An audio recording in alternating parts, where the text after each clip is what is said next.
hats came together in 3 days last week when I had back-to-back committee meetings on Thursday, and then the Board of Trustees meeting on Friday during the day, and a class to teach Friday night into Saturday morning. They come together sometimes. It's like, but it's only one head, several hats, one head, okay?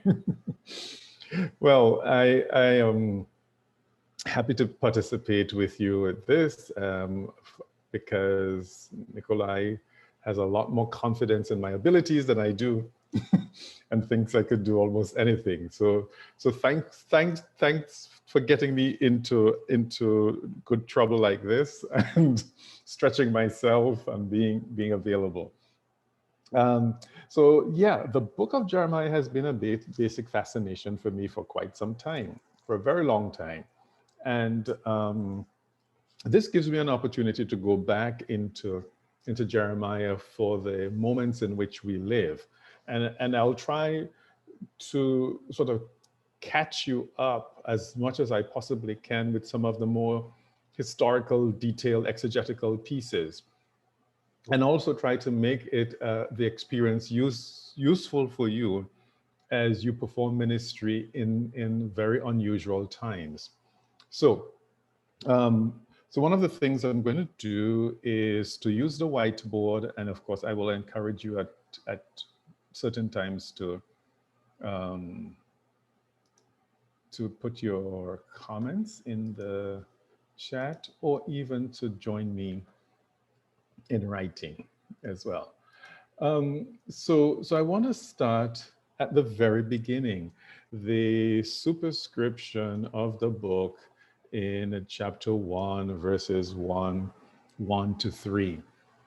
And one of the things I have found revealing with prophetic literature are the superscriptions. And it's the opening section of the book which bears very little resemblance to the rest of it. What the superscriptions would do is kind of try to give you a dating formula from the ancient world, because what they will do is to date history according to the reigns of kings. And so that's essentially it. So it's always interesting to see what's the history that they're trying to create for the book, because remember, the book is going to come long after the events or even some of the stuff that it tries to depict have already occurred. So it's someone else later in the future kind of thinking, oh, this is what Jeremiah means for his time, and therefore this is the kind of a time within which we should live. What it does is that it then it mentions three kings: Josiah, his son Jehoiakim, and then his grandson Zedekiah.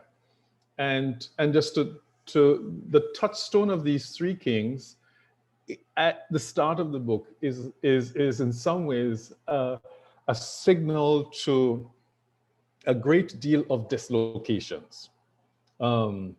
Because with Josiah, what you will have is this idea of a king who is setting out to engage in reforms. And the reforms are both political and religious. And they have significant impact upon the people of Judah.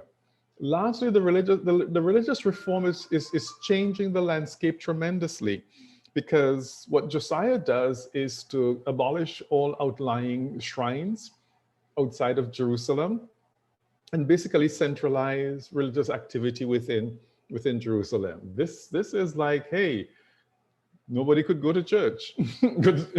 This is your ancient lockdown order that bars people from attending religious services, except in one place, right? Except, of course, there's no, in this time, there are no capacity limits. Anybody could go, but you have to go to Jerusalem. And if you live very far away, it becomes a big problem. So that's the impact. Now, I don't know that the book of Jeremiah is seeing Josiah as a problematic figure. But we could also drill down into it and recognize that here are these negative impacts that Josiah had. The other part where he becomes a kind of a hero in some sense to some people is his forward-leaning position in relation to the Babylonians. That he in some sense takes Judah out of in political isolation, and rather than being responsive to the events of the day as dictated by the Babylonian Empire, he gets ahead of these problems.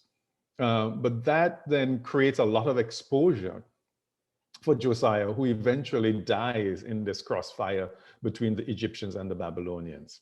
So it's the start of an era. His name, in some sense, marks the start of an era where things will change rapidly. And perhaps they may be seen as changes that are positive, but certainly in some ways become problematic. And then when we get to Jehoiakim, what we have is this experience of vassalage between Egypt and Babylon, where he is made king when his father dies by the Egyptians, because the people elevated his younger brother above him as king, and the Egyptians probably come in and say, no, let's follow the natural order. The firstborn son needs to be the king instead. Or they basically decide, look, let's make a deal here. We make you king, you pay us tribute. And which he did, and in order to get that extra cash to pay off the Egyptians, he has to tax the people heavily. So that's another sort of layer upon things. He then decides, you know what, I will kind of shift my allegiance back to the Egyptians rather than the Babylonians. And in so doing, what he does is to court the ire of the king of Babylon and usher in the first deportation of citizens. So it's this attack upon, or let's call it a siege. The siege upon Jerusalem by the Babylonians. That leads to the deportation of major citizens to Babylon. So that's what Jehoiakim is marking. And then when we get to Zedekiah, we have another king who again is installed, because when that first siege happens, Jehoiakim dies, his son Jehoiahaz becomes king for a while. The Babylonians come and say, nope, we don't want you. Let's get Zedekiah, who of course doesn't know what to do. And Zedekiah is the king at the end of Judah.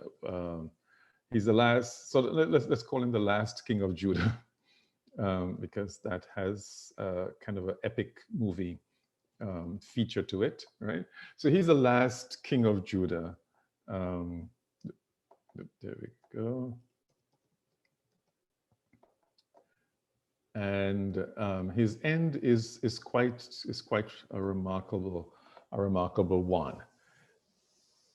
So just to, if all we do is to look at what's happening at the start of the book, in the very first chapter, these first three words, just the superscription alone, it is making this point. We are going to unfold to you a history of just disaster. We're going to unfold for you a history of disastrous decision-making by kings and political leaders. And we're going to unfold to you how the prophetic career of this individual emerges within the context of imperial sieges, of imperial machinations, and of sieges of deprivation upon the people, right? Deprivation in terms of good and necessary resources for survival, and how it leads to the devastation of that which we have called our home. And you could add more and more. And of course, The historical period from the 13th year of Josiah to the end of Zedekiah covers some maybe 40, 50 something years or whatever. So it's not all of it happening at once. It is this then accumulated set of things and experiences. So that's one place for us to kind of wrap our heads around. Now, the concept of this layered disaster is there within the book in other places. So one place I want us to then look at this is in chapter 4, starting from verse 19. And we could go on to verse 26 with it. So what chapter 4, verse 19 to 26 does is to give us this, what I find is a searing poem. Let's take a look at it, and please come back to me. There we go. Let me see if I could do this. Yep, there we go.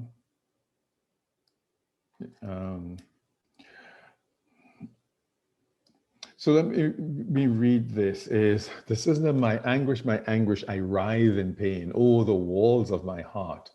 My heart is beating wildly. I cannot keep silent, for I hear the sound of the trumpet, the alarm of war. Disaster overtakes disaster. The whole land is laid waste. And suddenly my tents are destroyed, my curtains in a moment. Now you could see in some ways how this is creating that experience of layered pain, of one upon another. And in this layering of the pain and the experiences, it's to get a sense of, or create the sense of, things you could hardly catch your breath from one thing to the next. And as you think you kind of gotten through one of those areas, then here's what happens. Oh, something else is going to come. Something else is going to come up for you. So let's take a look at this. I think these verses later on do a good job. I'm going to clear this. Do a good job of setting that out. Where I liken it to this experience of like an uncreating experience, an experience of uncreation, or decreation, some people could call it. And it's this sort of a systematic removal, dismantling of reality. So I looked on the earth, and lo, it was waste and void. And that term, waste and void, right? Hebrew, it is the 23, looked on the earth. Come on away from me, please. 23, and tohu v'hohu, right, in the Hebrew. That's your Genesis 1 phrase, where that's how creation begins, with nothingness, if you want to call it that, the waste, the deep, the abyss. There are various translations that people have. So that this verse is invoking Genesis chapter 1, where the creative activity of God is taking place. And just as in Genesis chapter 1, the creation is going to be taking place in these successive waves, here, the vision that we have and the image that's being created is the successive waves of decreation, rather than adding things that are just being systematically subtracted. That's the image that's being created here. So it's this way in which different parts of the book, and I think this one is this verse, or these verses, are fairly representative of that type of experience, right? Of the experiences that people are having. It's as if you wake up each day and something worse has happened. It's the daily or the weekly or the regular, whatever period you wish to choose to talk about it, where rather than things moving in a direction where you could feel as if, wow, it's going to get better, what this is describing is the systematic way within which things just keep escalating and getting worse over time. Now, certainly what I'm trying to get at here are the ways in which communities experience disaster, trauma, catastrophe, pain.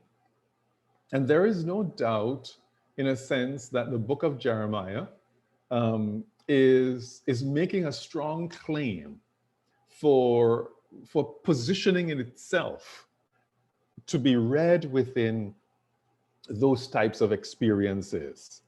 And because what we're seeing then are the various ways within which this people, like ourselves, will respond with images, with stories, with language, which in some sense will indicate an inability to cope, an inability to be in control of situations. So when you have a searing passage like this, it is a way of saying, wow, we can't control creation. We can't stop things from happening.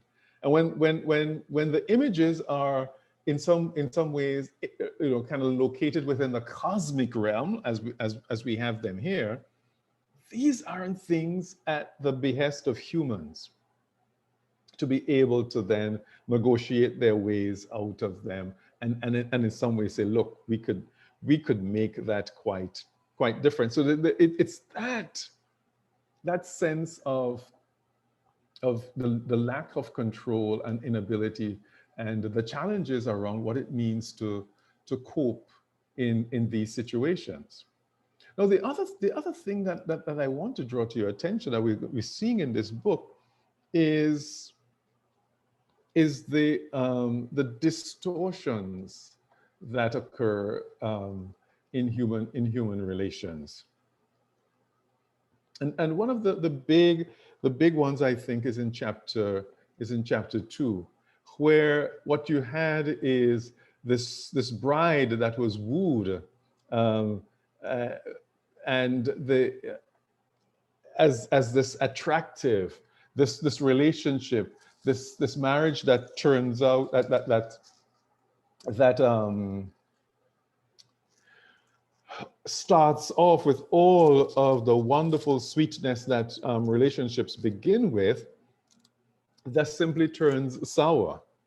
And if you look, I'll call you to chapter 2 and start at verse 2, where it says, I remember the devotion of your youth, your love as a bride, how you followed me in the wilderness, in a land not sown.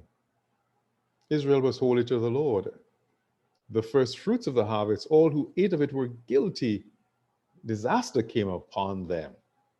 And by the time you keep going down, you will see the deterioration of this relationship, and it becomes in some ways grotesque, because then there are a lot of very profane imagery relating to this bride, and the descriptions of this formerly beloved individual has now become, taken on all of these kinds of negative things. And then, of course, you could say, yeah, that's the kind of a way of some relationships, things go bad. But there's a sense in which what we also have to hear is how, within the context of disaster, significant human relationships are impacted. Another place where I think this happens, you could see this is in chapter 5. in chapter 5, where there is this sort of a loss of trust of others, and in some ways institutions. Chapter 5 opens up by saying, look, run to and fro through the streets of Jerusalem, look around, take note, search its squares and see if you can find one person who acts justly and seeks truth, so that I may pardon Jerusalem. Although they say, as the Lord lives, yet they swear falsely. O Lord, do your eyes not look for truth? And so on. So God is in this sense saying, look, run around. You will notice that there is nobody who can be trusted. And you can go down onwards, and there is this sense of this failure that no one can rise to the level of being able to satisfy this, some of the basic kinds of decencies, if you wish, between human beings. And then chapter 6 also gives us a sense of the failure of the systems. Particularly, I would say verses 10 to 15.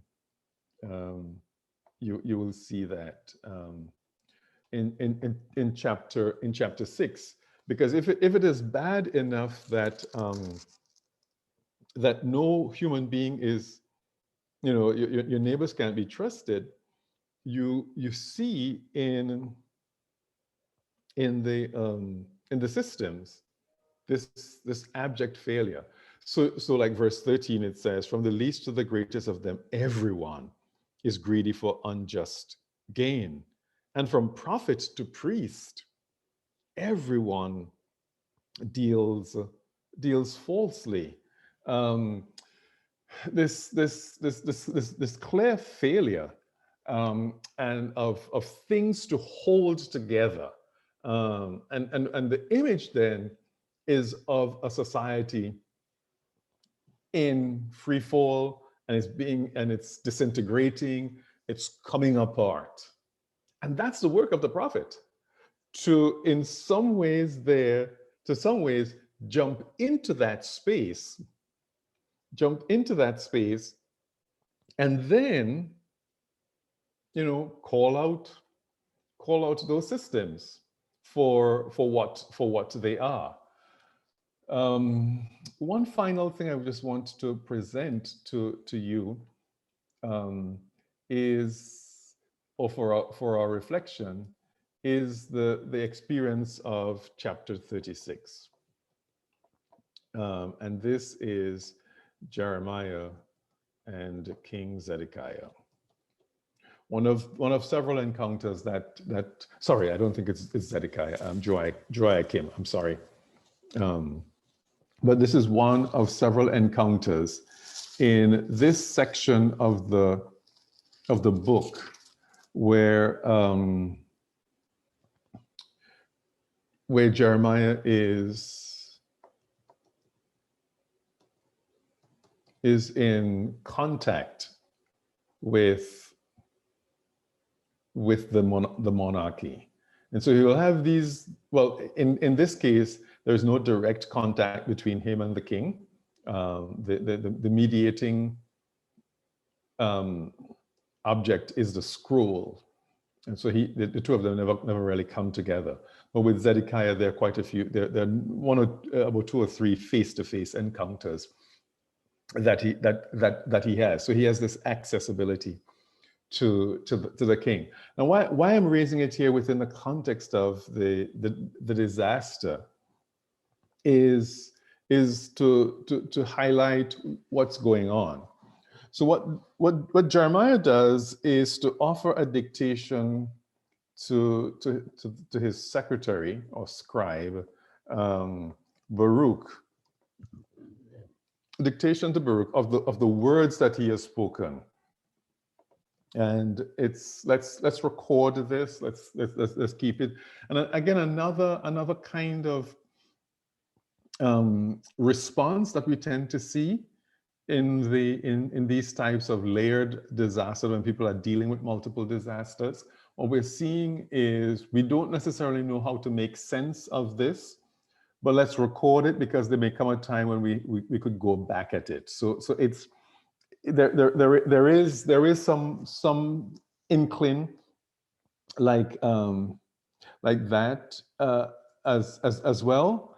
There's also the sense, as we are told, that when the people hear it, they will turn from their evil ways. Now, remember that we're dealing with a sort of a long historical period.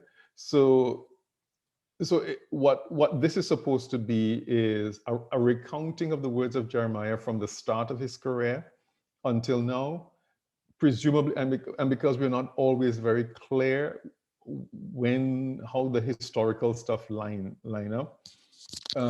It could be, look, we probably have a new set of people who have never heard these words, so let's record it. And for them, it's the history that's coming to them so that it could prompt them, right? So let's do the recording.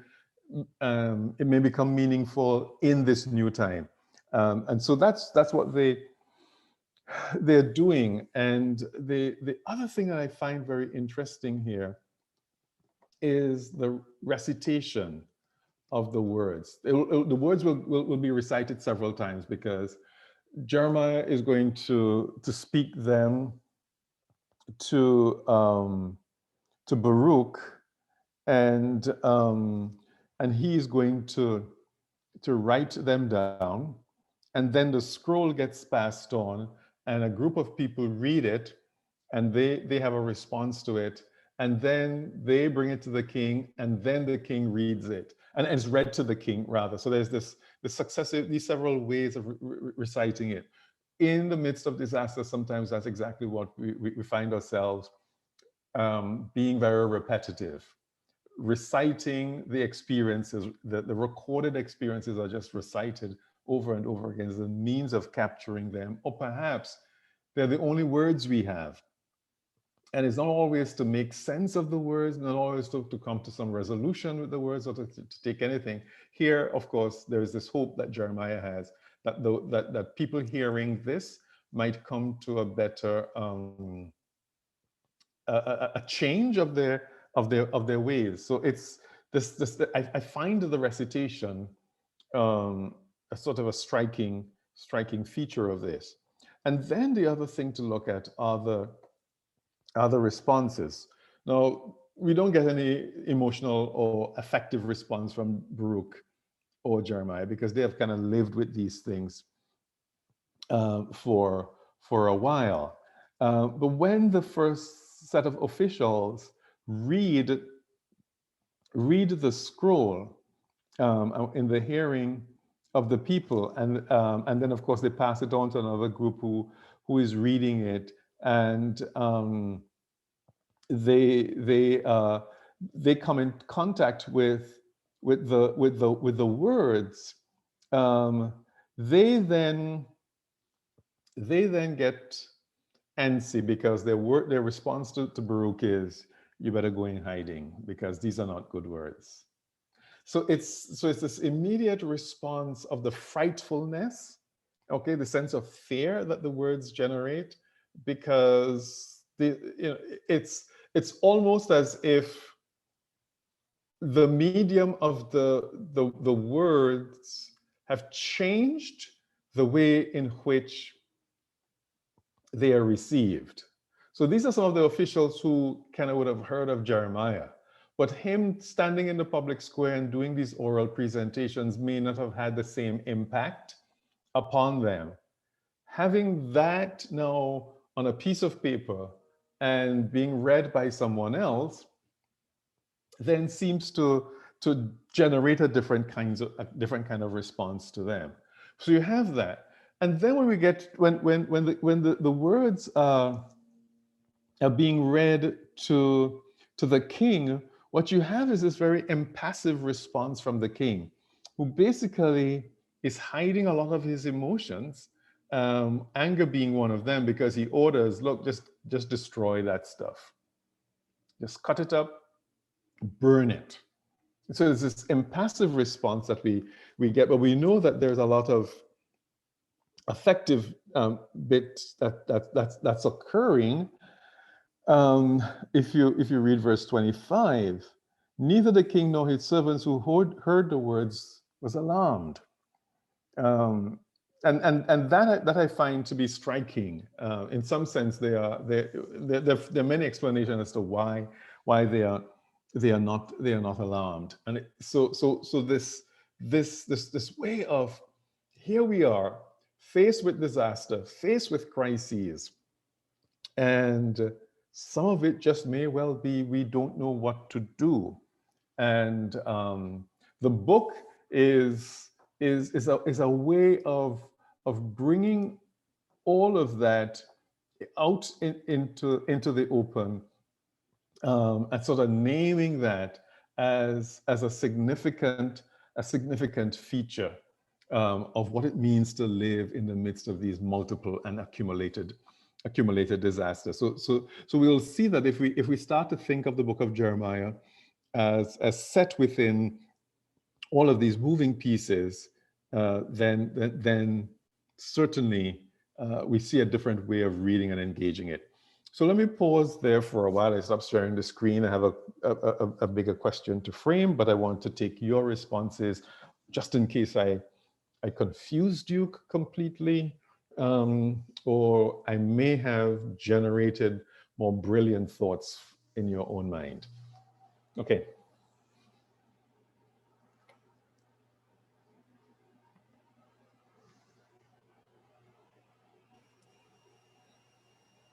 I guess I'd like to jump in and maybe pose a question or an observation. So, as Jeremiah and Baruch like repetitively recite these words, and he's hoping that the hearers will come to like a new understanding, or like will change their ways.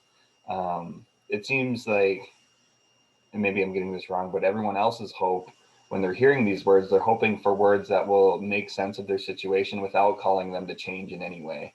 And that's like getting in the way of them actually hearing these words.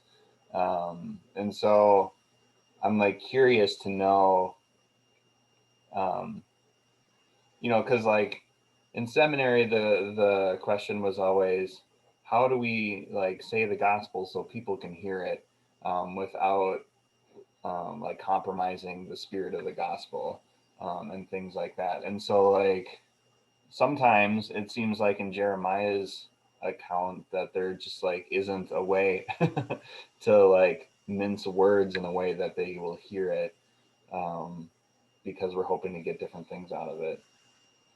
Yeah, and some of this I'll get to a little later. So let me give you a preliminary answer. One of the things that we will see about the book of Jeremiah and the presentation of the prophet Jeremiah is this sort of consistent commitment to what he understands to be the word that God has given him. A very unpopular word is a word filled with disaster, a word filled with pain, and he will not dilute it. He will not step back from it. He would not go in another direction. The only thing that we see is this change of medium. So rather than speaking orally, he's going to have it, recorded and that's the only thing he's willing to do. And we'll see a lot more recording stuff taking place later on, because Baruch has entered into the scene. Baruch is not there from the beginning. We have, there's no word introducing Baruch as such when he comes in and what he's doing. So it's this chapter, another chapter later on, and certainly at the very end in chapter 45. And we know that there is this because Baruch was there, we get these words because he recorded it. He recorded it.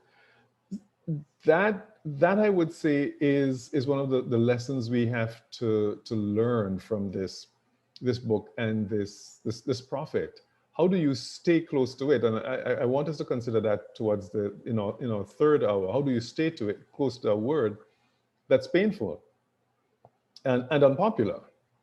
and then that makes you unpopular and brings you pain is is an important thing. Now, I think one of the things, though, to answer the one that I want to answer here, is the expectation that people would change. This is and people would be responsive to the word that they're hearing. This I think is why we do what we do. That is to say, if we ever thought that we were speaking to audiences that did not have the capacity to respond, then it would be pointless. Now, I would also say that there is that reality in the book of Jeremiah, that the people don't have any capacity to respond. They cannot change. Now, of course, and you know, throw your Lutheran theology here. The people can, if they're going to change, it's just going to be from bad to worse, right? Because humans don't have that capacity to change for good. So there is that layer in this as well. If I think it's in chapter 5, where if you read on, you see it's God kind of saying, it's the words of God that is assuming it. Look, I said, these are poor people, they have no sense, for they do not know the way, they do not know the way of the Lord. Let me go to the rich and speak to them, surely they know the way. You know, there is this recognition that this is happening. So one of the tensions I find in the book between the issue of the medium is this tension between this expectation that there will be some responsiveness to this word and the inability of the people to do it, right? Because the people will be consistently harangued. This is your history. It's a history of sin, failure, waywardness. And so why do I believe at this point in time that if I keep telling you this, that there's going to be a difference? There is that tension that's there. And I think that it's one of the places where we find ourselves. I mean, how many times have you kind of felt this congregation that I'm working with, I've tried to be subtle to help them with a particular thing. I've tried to be subtle. I've tried because I don't want to come out very clearly and tell them. And then I go and I tell them very clearly, and it's as if, wow, they didn't hear. And you go home feeling as if I didn't do anything. I've been with them for 4 or 5 years. I've been trying to push this, or you know, whether it's a council meeting or whatever it is, and it's like, oh my gosh, didn't I just preach about this on Sunday, and they come 3 days later and it's the same? It's as if when you know, there's kind of a succession of disasters has in some ways create a fairly stubborn and resistant, calcified set of characters within people, and the task of kind of pushing beyond that in some ways becomes enormous. Now I'm going beyond what you've asked, Nikolai, but I think these are some of the things that I find intriguing and interesting about the experience in the book of Jeremiah, and the way in which it's calling us to engage them. And I don't know that it's always providing us the answers, but seeing, look, one of the things we have done here is to name it. Let's just name it, and just name our inability, name our frustrations.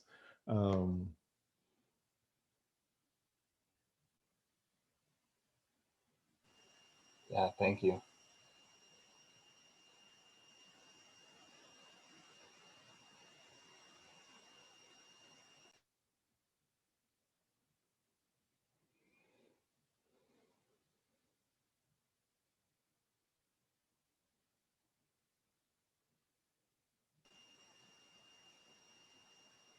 Well, maybe as a follow-up then, since it's quiet. You know, there's this inability in Jeremiah for the people hearing these words to respond. I'm wondering, like, what was the mechanism in Jeremiah, like himself, that allowed him to like respond to these words in a different way? Yeah. So I don't, if we press it, we could go back to that same chapter 36. And the idea, I think, of recitation, that, it's chapter 36 is cast as God directing Jeremiah to direct Baruch to write. So it's in some ways, it's the autonomy is not there. But I think there is that power in the review and recitation of the past. So what we get, and just so we're clear, I mean, we don't know what goes on in the minds of prophets in the Old Testament, and Jeremiah gives us the clearest example. And it's not as if we have a whole lot of data to go on. So these processes we don't see in any other prophet. The only other one who comes close is Jonah. And I like to put the two of them alongside of one another, because there's a lot of similarities and there's some differences of scale, right? 50 something chapters versus 4 chapters. So scale. So the interiority is something that we have, and I think if we push ourselves to kind of consider those kind of the interiority of the prophet, the ability to go back and reflect upon here is what, and to recall, and I would imagine reflect, because I don't think you would agree with me that recitations are always the same. So that even if we have memorized words, when we repeat them in another moment, the words themselves may be the same, but the way we say them, the meaning we give to them, the volume that we open up, they enter into a different space. So there is a way, I think, that Jeremiah revisits his starting point. And when revisiting the starting point is in some ways to get back to it. Again, we don't know precisely what that content is, because so it's not to say, oh, what he's giving is all that we would read from chapter 1 to chapter 25. We don't know that, because the book is such a mismatch. It's, things are all over the place, and we don't have dates assigned to every single thing when they are said, or if said. We don't, I mean, we have this sort of move into much more hopeful prophecies from chapter 30 onwards, whether those are included or not. So we just don't know. But I think essentially what you're seeing is the space given for the prophets to step back, hear the words that are being offered, and then in some ways restate them. Restate them with the same sense of vigor, I don't know. Restate them with the same sense of urgency. Restate them with a renewed commitment to the people, a renewed vocation. All of those are questions that I can say, but it is an important set of questions that we face when we look. Here are the words we deal with. We deal in the space of words, and if we don't give ourselves the opportunity to sit down and examine them, especially when we're dealing with harsh words and words that are as impactful, and especially when we are operating in urgent times. I last year I would have said, yeah, all the times, there's crisis all the time. But now we recognize that might be true, but they are crises and they are crises. They're, you know, they're of different nature. So that even though while, you know, vocationally we might find ourselves always in crisis mode, there will be some that come upon us. Well, I was going to say that will take our breath away, but that sounds quite like we're admirable, but which is not always the case. There'll be those.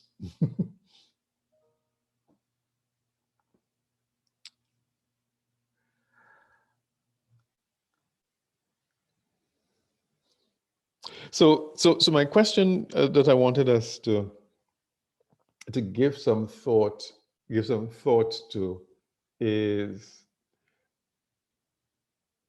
what aspect of the story of Jeremiah resonates with you as you have performed the ministry you've been called to in the last year. And you could just record that for yourself, or you could or if you wish to just share it, you know, based upon some of the things that I've highlighted from the book. I mean, and I'm jumping all around. What aspect resonates with your experience of the performance of your ministry in the last year? And I'll give you like a minute or so to record it. If you wish to share it, you know, feel free to do so. If not, you know, keep that for your own growth and development.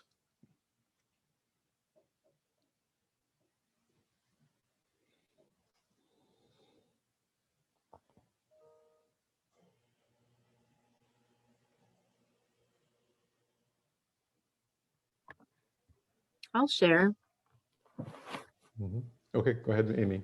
Yeah, let me find my notes here. I just wrote down that he seems to have been put in an impossible situation with all the disasters and chaos around, and the layering, like you said, of what was leading up to his time. But he stays true and just stays true to God's word. And I'm not claiming that I'm perfect or good at that by any means, but I noticed in the past year, especially when everything got really chaotic, that the right thing felt like just preaching God's word and just really sticking to the scripture in those moments and helping people be grounded in that. And I don't know, you know, we don't get a lot of feedback, so I don't know if that was right or not, but it felt almost like the chaos of the world needed just that slice of God's word. So well, that's what I came up right with. So of course one of the I think so relevant pieces is we have material, we have experiences, we have reflections, we have faith that sits in the midst of chaos, and just kind of say, oh, that's consonant with what we're doing. We're going through, so it's a good thing to draw from. Yeah. Mm-hmm. Thanks, Amy. I'll share. Go ahead, Eric. Though he was grounded in God's word and God's promise, I think one of the things that I can relate to is that he was just so angry, and there was so much anger that I shared last year in not being able to do something without it changing the next day or being able to change next week, and wanting to move forward, but you know, you're sustained by everything that was going on. Wow, I read a lot of anger. Yeah. We'll get some more anger coming up, but it's the variability that strikes me, Eric, because I know, say for instance, in my work, as we try to figure out well, let me put it this way. I found myself living into the future a whole lot more than I ever thought in my life, that I've ever experienced. And by that I mean, to plan to keep an educational program going is to plan always. We always have to be planning years in advance. But in these moments, it was planning 3 months and to say, okay, we can get to this semester, we can do this, and we can make this happen. And once that was done, right, in this moment, so I'm like, my mind is in April and May, and I fix what's happening in April and May. Once that's done, I find myself living into July and August. And it's just like this sense of, I'm always forward into the future, much further along than I could experience. And of course, there are no things there, right? Everyone who's predicting something, that changes. So it's this variability that I hear you talking to, of you could, in one sense, hold on to an idea or to a commitment or to a plan or to an expectation, only to see that not come true. And of course, generate anger, right? Be frustrated by that. Yeah. That's striking. Whoa. Yeah. Just one little personal commentary on the whole anger thing, because as a good white upper Midwesterner, you know, anger is something we're supposed to be uncomfortable with because we just want everyone to get along and play nice. At least that's how I was brought up. That's how I was enculturated. I'm channeling my mother right now. And one of the gifts, I think, of Jeremiah and the other prophets, you know, like Eric, because I experienced a lot of personal anger. And through a lot of talk therapy, I've learned to deal with anger, but I was feeling that emotion rise up, but in the past year. But what I appreciate from Jeremiah and the prophets is that divine anger is necessary. If God isn't angry with injustice, why should we? Right? So, well, I don't know. Maybe that's enough for now. I just wanted to raise my own. Yeah. Certainly. I'm going to help you channel anger a little bit too, and then make sense of it in a short while. Yep. Yeah. It's certainly the case because that's part of the thing. And the tension that you could talk to Scott is, how, when you have been acculturated to suppress anger, do you then become a channel of divine anger? That becomes a significant thing. And divine anger, as we will see in this book, is enormous. It's huge. It's even bigger than us. It has destructive capacities and proportions. And I guess that's why for some people let's don't touch it. Let's try not to, because it does require some measure of self-control as well. And to realize that divine anger is really, it's grounded in sorrow. You talk about the emotional life of God. As we can, I guess, it's just how sad God is at how things have turned out. Yeah, certainly. Okay. Well, I think this is a good place for us to take a break for about 5 minutes. Laura, you want to guide us here? Yeah, that sounds good. So let's meet. How about 10:03? Let's come back. Okay. Okay. All right. See you in a bit. Mechanisms to misbehave and pass notes in class these days. All right. So I want to get to the second sort of block of things to look at, and it was I'm calling tension in the crises.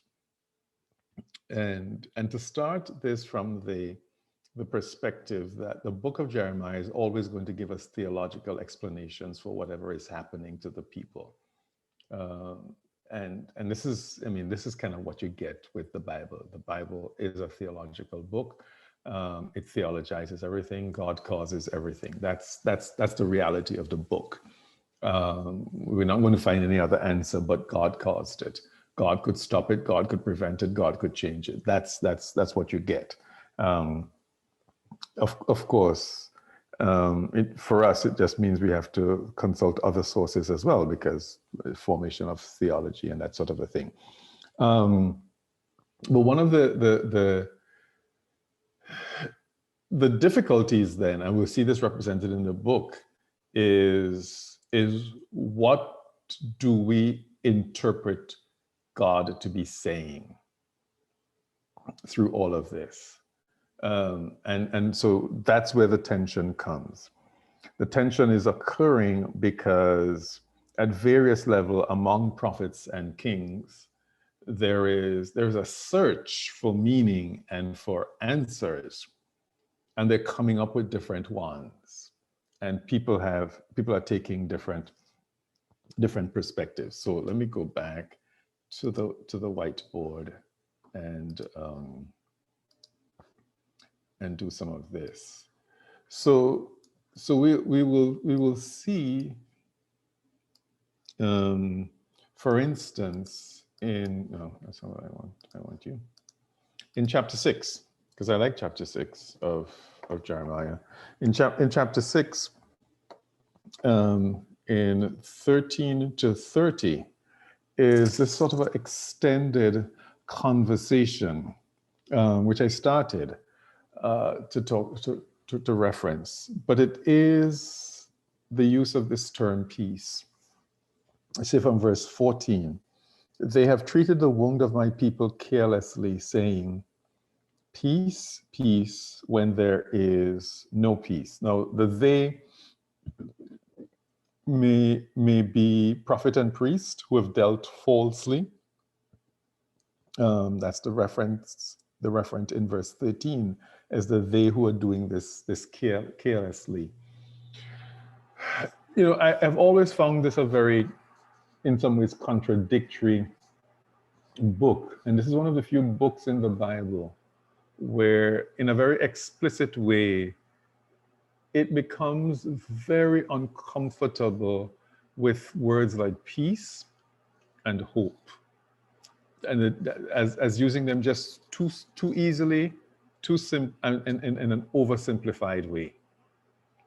Here are people telling the population, peace, be comforted, feel secure, and that is a bad thing. It is in some ways counterintuitive to what we would expect. And instead, the good thing to be said is, you're going to die. You're going to be destroyed. Disaster is going to come upon you, and you deserve it. And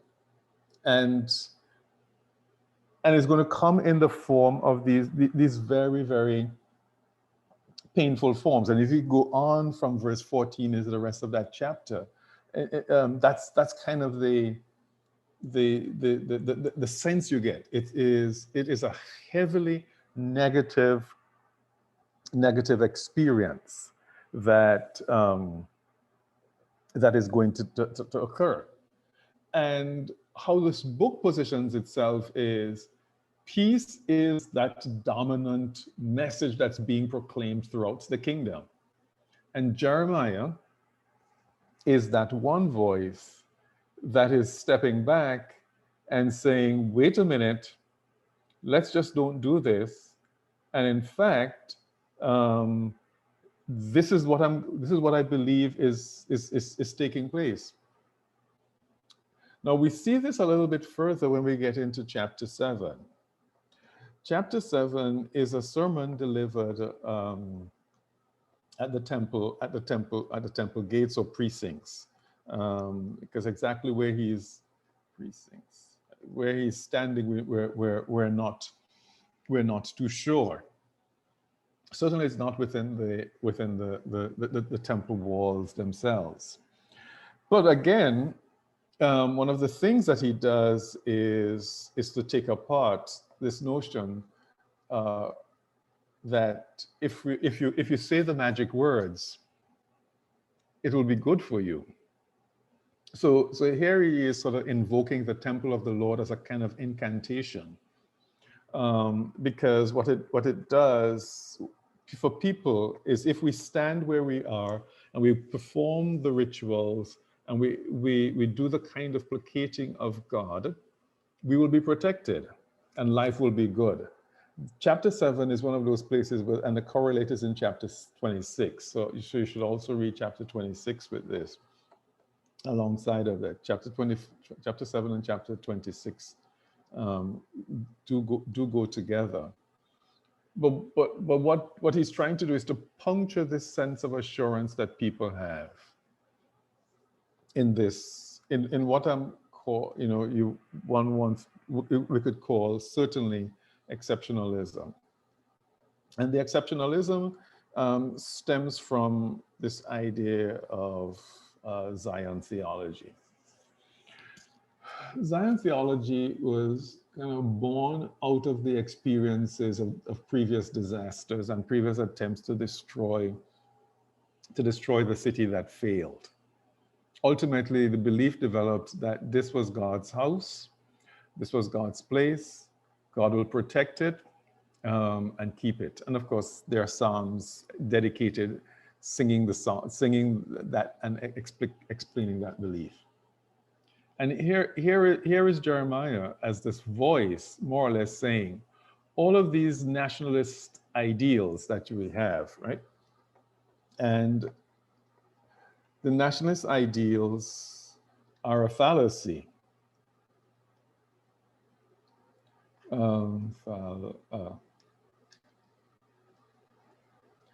It's two L's. The nationalist ideals are a fallacy.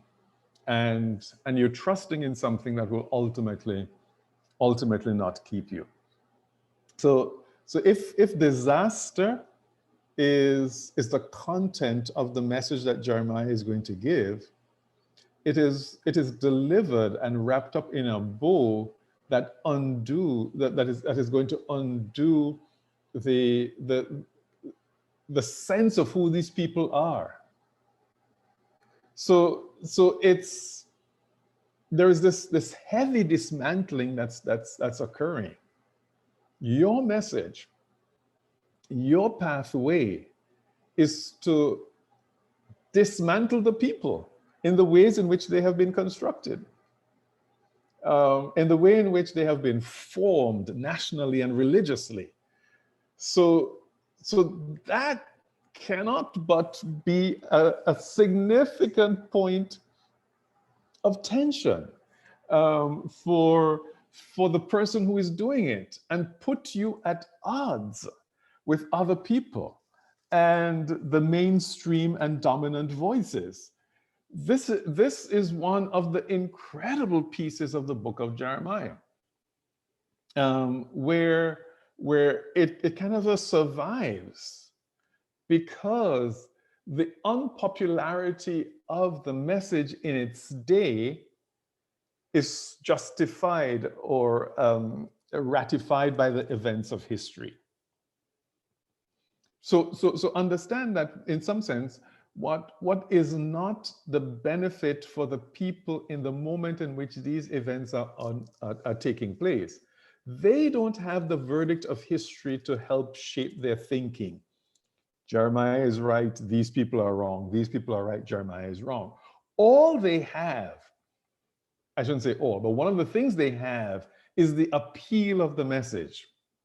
And if you exist in a time of successive disasters, and there is a voice in your head saying, this won't be long, this could be resolved very quickly, we could get back to normal easily, and there's another voice in your head saying, this is a long, long thing, right? Because the God that you're serving is angry with you. And the disaster is just going to be compounded upon compunction, and it's not going to go away. The palatable voice of peace is attractive. So that's what the people have. Now, those who put the book together are had the pathway of history and the events of history to then say, wow, Jeremiah was the correct one. So we kind of have to learn from this in some sense, because in our present moment, many people don't know who is right or who is wrong, but they have an instinct about who they want to trust and the messages that they want to hold on to. And, history is going to prove some of us correct and some of us wrong. So how do you kind of navigate your way in the middle of those in the middle of those tensions? So this is more than answering that question, is me pointing out to you the different places where this is going to be occurring in the book. So like chapter 28. Chapter 28 is this showdown, I call it, between Jeremiah and Hananiah, right? And one of the things I like to do when I read chapter 28 is to point out how both Jeremiah and Hananiah are prophets, right? They are both prophets. They're using the same kind of language. Thus says the Lord. So in terms of the public performances, there's nothing that separates them. There's no marker that says this guy is to be trusted, this one shouldn't be trusted, because the public presentation of what it means to be a prophet is consistent between the two of them. So that's an important thing to pay attention to. And in the public square, what you have is this differing opinion, where Jeremiah, on the one hand, thinks of everything as a burden, as a yoke, which of course is Babylon. And Hananiah, on the other hand, is sort of looking at an easy pathway where God delivers the people from Babylon. That's the essence. And the drama plays out in this object of a yoke. And Jeremiah is walking around with it and saying, this is what it is. This is our reality. We have this wooden yoke on our shoulders. And then Hananiah breaks it as a means of saying, no, yeah, the yoke might be on our shoulders, but God is going to deliver us from it. And of course, the next day, Jeremiah comes with a metal yoke, basically daring him, all right, break this one now. So it's those tensions. And you see that drama occurring in the public square as an individual. You're kind of like, which one? Which one? Right? So that's one place. The other place, and they come together, is in chapter 29. And this is a letter, or series of letters, I should put it, to the deportees in Babylon. And this I find an intriguing thing. This communication and correspondence between this early group that's already in Babylon and those who remain in Jerusalem. And in some sense, what seems to have triggered the letter correspondence was a letter from Babylon to the priests in Jerusalem saying, hey, there is this guy Jeremiah walking around in Jerusalem saying these wonderful things. And what is the deal with you priests who are there? Let's see. I want you to turn to, okay, why did I miss my verse? Go with it. Okay, it's because I am. Oh, sorry. I'm sorry. I normally have this thing marked, and I switched, but now what do you examine here? It was concerning Zedekiah in the name of going to Nebuchadnezzar, shall be Babylon and shall like, it's not, okay, there we go. It's in 26, that's right. I'm on a different page. So verse 26, where where Shemaiah and who he is, who Shemaiah is, we really don't know. But Shemaiah, he writes from Babylon to the priests in Jerusalem, and his words to them you will find in verses 26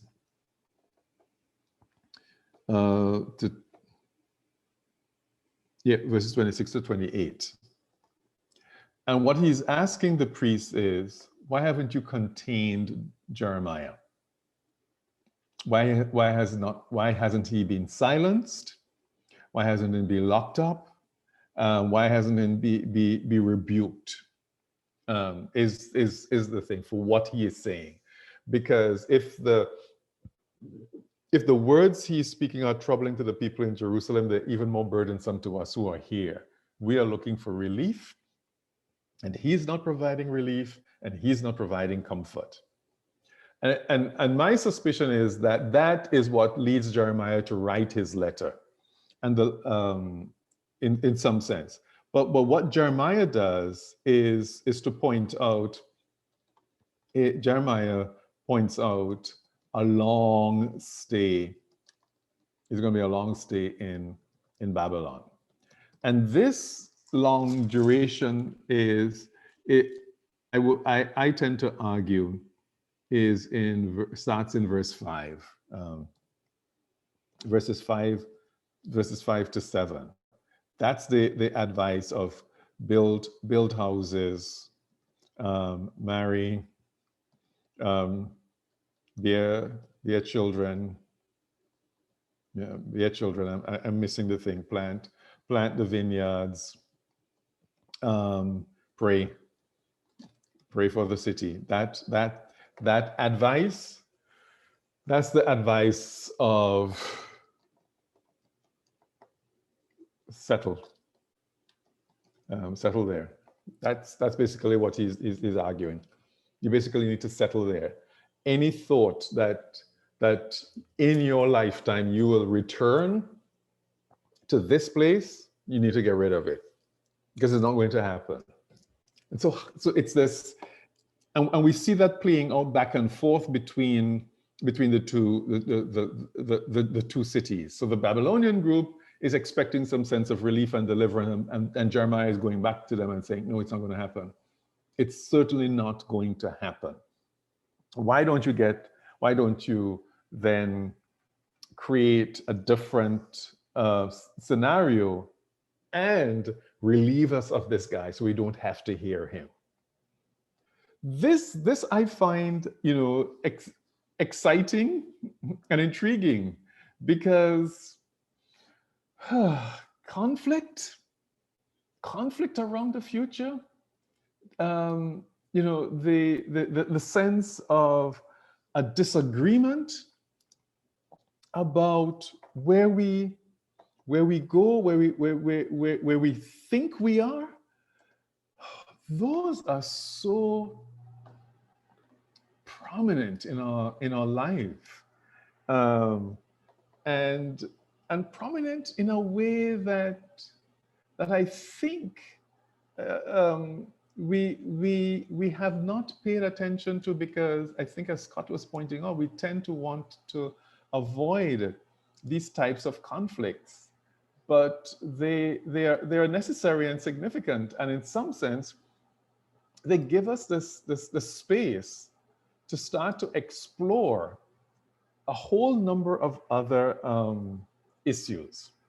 So I want us to pause, to kind of slow down, and then I'll come back. There's some to slow down and savor these verses.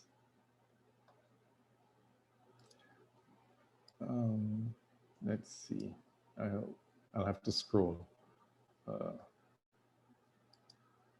This is in, you would have seen it's chapter 23 from verse 18, but I also want to include, that's 20, I wanted to include 20 and 21, so I'll put it on the other side.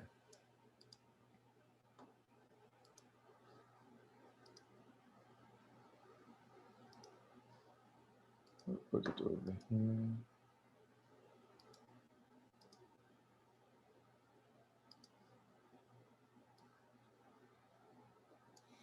Okay, so we should see that. So this is a section of the book where Jeremiah is railing against prophets.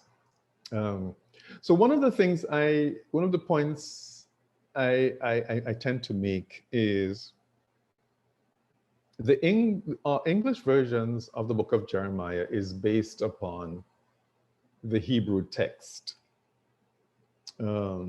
Because there's a version of Jeremiah in the Greek that's a little different. And so the Greek version of Jeremiah is shorter. There are a number of verses that are missing and a whole bunch of different things, and a whole lot of differences between the Greek version and the Hebrew. But the Hebrew is what our English translations are based off of. And one of the differences is that, say for instance, the characterization of Hananiah in the Greek is that Hananiah will be characterized as a false prophet. And the term pseudo-prophetess will be used. The Hebrew doesn't have a term for false prophet. It basically sets up a description without calling people false prophets. And this is one of those places where I think it does that, where it's raising the question. It's not saying you are not a prophet. It doesn't say that. It doesn't say that you have no right to be talking to the people because you are illegitimate. What it questions is how well they perform the work they do in order to get up and say, thus says the Lord. So here we have this series of rhetorical questions that start out first, where it says, for who has stood in the counsel of the Lord so as to see and to hear God's word? Who has given heed to God's word so as to proclaim it? Right? So the rhetorical question is, yeah, this is what qualifies you to be a prophet. Have you done it? Have you done what needs to be done in order to gain the knowledge? Look, the storm of the Lord, wrath has gone forth, a whirling tempest, it will burst forth upon the head of the wicked. The anger of the Lord will not turn back until God has executed and accomplished the intents of God's mind. In the latter days, you will understand it clearly. Okay, so stuff is taking place. Can you perceive and read the meaning behind this storm? Right, because part of the task of the prophet is to be an interpreter of events, large and small. So a storm has come up. What does that portend? But then here comes this statement from God that said, I did not send the prophets, yet they ran. I did not speak to them, yet they prophesied. Right? So there were people who weren't doing the diligent work to perform their task clearly.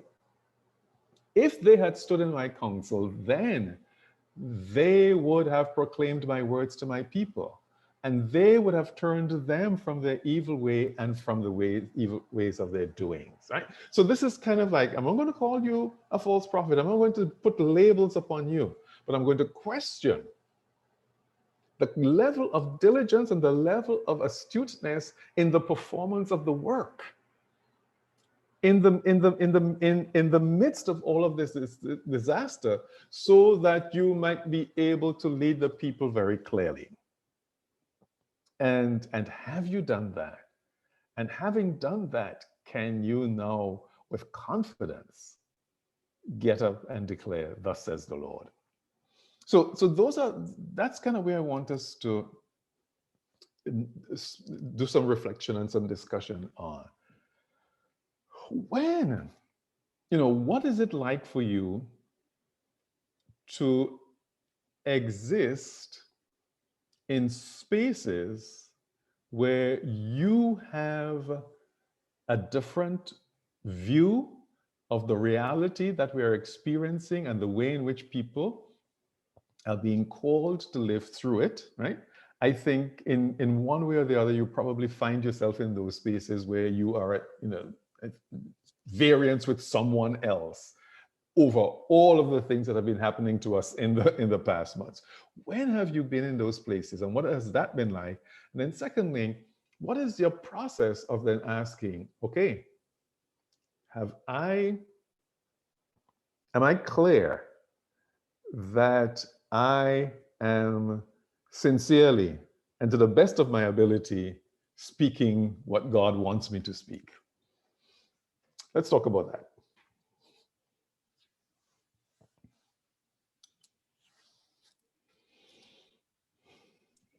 I think the challenging part for me has been conveying those words as to not shut down the other party's ears. And it seems from what I've experienced here, too bad, so sad, just say it. But yet we live in a society where it's like, I've heard that. I'm not listening to the rest of your sermon, right? So it just makes me wonder more. Well, certainly, this book comes from a culture that just did not have the level of respect for another point of view. There's no patience for it. There's no tolerance for it. And it's not as if that's foreign to us, right? Because there are people who have that view. So the question is, which tactic do you think which charism do you want to embrace of just being intolerant and impatient of other people's views, or trying to balance it out? And then of course you have to make the calculation, what does that do for what I want to say if I'm constantly kind of moderating what I'm saying so that I don't offend someone else? Yeah. I mean, it's a big thing, Kathy. I just want to hear what other people say. I don't have all of the answers on it. I have some, but let me hear what other people think this through. I was particularly intrigued by the what we were talking about with the Zion theology and the nationalist stuff, and I feel like, especially since like the 60s or 70s, that like Christianity in America, white Christianity in America, has like done its best to reinforce these ideas that God is found at church, because that's what makes us as institutions powerful. And now I think in this like COVID pandemic, we're like seeing the negative effects of that, because people are, they feel like, damn my health and the health of my worshiping family. I want to get back to church. I want to get back to in-person worship. And like, what's the draw for that? Is it because that's the only place we can find God? It seems like, at least in my context with my congregation, that seems to be the loudest voice, that, people are convinced that God lives at church, and God doesn't feel as present in the home. That's yeah, because we have made these talismans. Oh man, I don't know if that's the plural of it, right? And the building becomes one of them. The building is that, I mean, sure, there is a uniqueness to the practices of Christian worship. You don't get those things anywhere else. The rituals don't exist anywhere else. So when you see stuff like that happening, of course, the displays of strength, right, unbounded, unqualified strength, are always maybe I could be wrong in saying this, that they're always, but they do indicate crises. They are reflections of something that's in crisis. And for some strange reason, one of the things that people tend to want to do in crisis is to hold on to things that are already failing, because I need to shore that up. So what you're talking to there, Nikolai, is that ability. Look, if I don't protect the building, all of the other things that have withered away in the dominance of Christianity will also wither away. But what people are unable to see is that it is a crisis response rather than a sense of that this is really going to be a solution. We want to hold on to that which is known and that which feels secure, and the way in which the rhetoric can help to reinforce that for people, unless you challenge it. So part of this, well, I guess you could write a book about your experience trying to confront and interrupt those beliefs in your congregation. But so far you are alive, so Yeah, you haven't. You are alive. Others of you, what has your experience been? Because I don't envy you as pastors, because Kathy, in my position, I could take the look. I don't really care about what you think. You want to graduate, this is what you're going to do. So I have a little bit more control. Yet I am not interested. This is how we're going to do it. So, do you want to finish the course? This is how we're going to go. But church, you have to be a little bit more. Maybe, I don't know. Do you?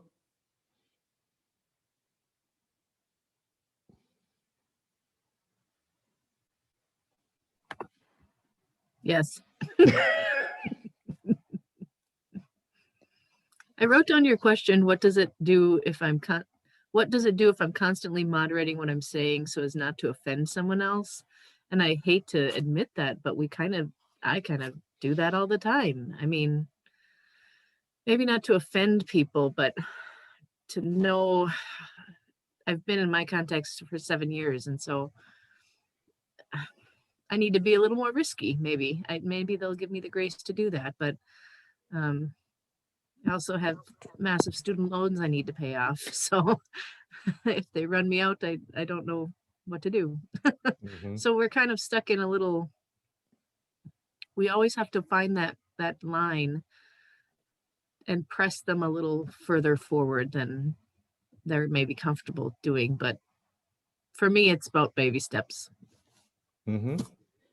Right. So you would say do it slowly, incrementally, rather than don't do it at all. Right? Because not doing it is also an option, right? Well, I suppose. Mm-hmm. Or no, I mean, there may be some moments that are ripe time to do it, and but we also, living in the communities we're in, I know the reality is sometimes there's something big happening in the nation that I feel like I should address, but there's something bigger happening in this small town that has everyone's attention. And if you don't address that, then it seems like you're out of touch. Mm-hmm. So there's that sort of balance too. Sure. Yeah. Mm-hmm. It's kind of easier. That one I could see. So I remember several years ago, I when we used to do things like this, I was in a sort of what they would call a residency at this church, which means I was going there for like 5 or 6 weeks to conduct these adult studies with a group, and this group they had formed themselves into this reading group for sort of a critical and advanced theological studies, and they were going for almost 20-something years. They were in existence, and they would bring people like me in for about a 5 or 6 week stretch. And they would do that like 5 times in the year. They'll have different scholars come through. And then what I realized was the group was kind of unique to the church. And because when I went to one church service, and the first worship service, and I saw the pastor preach, and I'm like, wow, this guy is doing these gymnastics, because I could sense that there were people of different political persuasions in the congregation, and he was skillful at just navigating between everything and everybody, so that if he pinched this one over here, he had to go pinch the other one as well, right? The both sides kind of a thing. And I'm like, wow, this has to be something. And the third worship service that I went to, this is a predominantly white church, very few people of color. Third worship service, he adapts the service, the sermon takes the form of a letter to my son, right? He was invoking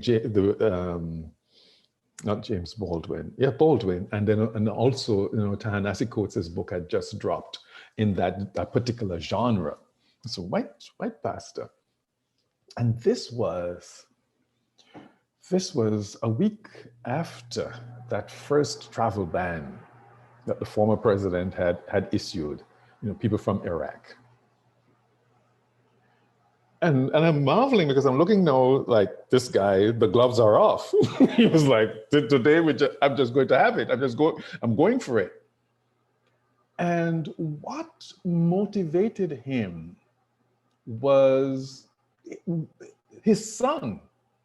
The birth of his son was a significantly risky enterprise that could have killed his wife, right? The mother was in terms of surviving, was at risk, and the child. And the doctor that got them through that very high risk pregnancy was from Iraq. And so here was this pastor confronting the reality that if something like this becomes national policy, the doctor that saves his wife's life and gives him this boy, the gift of this child, would never have been in his life. And so he was very, very clear in pushing back, and very explicit, because it had touched him. And of course, he had developed this very personal relationship with the doctor. So even because the doctor was a gynecologist, so that even after they no longer needed those services, the doctor was a dear family friend. So it's this intriguing thing when here is the pastor now feeling that I can't remain silent because the stakes are significantly high. And I don't know what that threshold is for everyone, and how you make the calculus. But I would imagine at some point in time, you have to make a decision and a determination, particularly if you're doing what's going on in 23. You are standing in the counsel of God, you're hearing all of this stuff. More than likely, you will hear something and be pushed in a space that becomes unpalatable for someone in your congregation. And you got to find out, no, what do I do? How do I speak it? Where do I do it?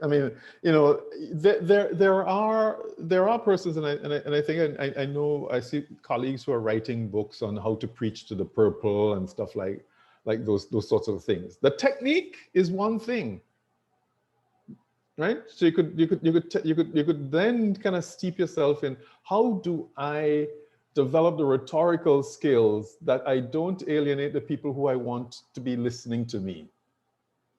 That's one consideration, but that's the secondary consideration. The primary thing is, should I speak this? right? Should I speak it? So I would say, if we ever think of, let me resolve this by asking the secondary question, by asking, it's like, but you know, the preoccupation is with, I don't want to offend, I don't want to alienate, I don't want to do this. And if we start there as the to make the decision, well, you know, we will make these very pragmatic things. It's about our survival. It's about our thing. We're going to do that. And I'm not saying that there's anything wrong with that, right? Because we are constantly at the point of making compromises. We don't see the compromises that Jeremiah is making. And in fact, we have to ask, we'll look later on, is can you exist, which is the next hour, can you exist in a space if you just don't even make any compromises? So if all that there is I don't care about anybody else, my view is the only one, they're going to have to do what I said, you know, that's another space to occupy, and I don't know whether that's a healthy space either. So in some sense, we always are negotiating our way through through something as bearers of this word of God. We're always negotiating through. The question is, am I doing it faithfully? Am I doing it sincerely? And am I doing it in ways that is faithful to the word that I'm called upon to deliver?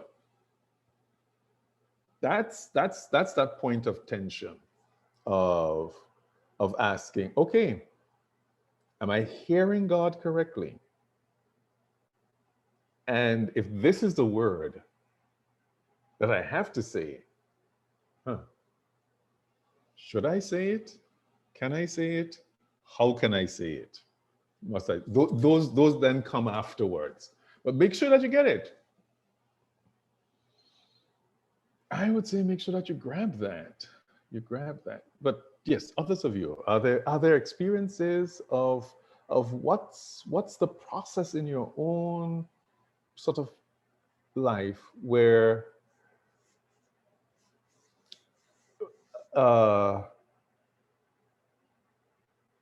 is this actually what should happen, should be said? Because I think the tension, like I said, of here, you know, Jeremiah could have fallen into, let me do the peace, you know, bit, but his pathway tended to be the more heavy, harsher word.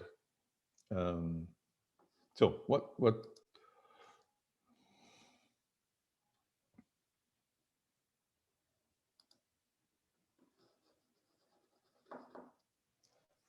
I started asking a question and I forgot what it was. Yeah. What goes through? What's your process now of understanding and determining how I bring God to bear in a situation as fraught as the days in which we are living.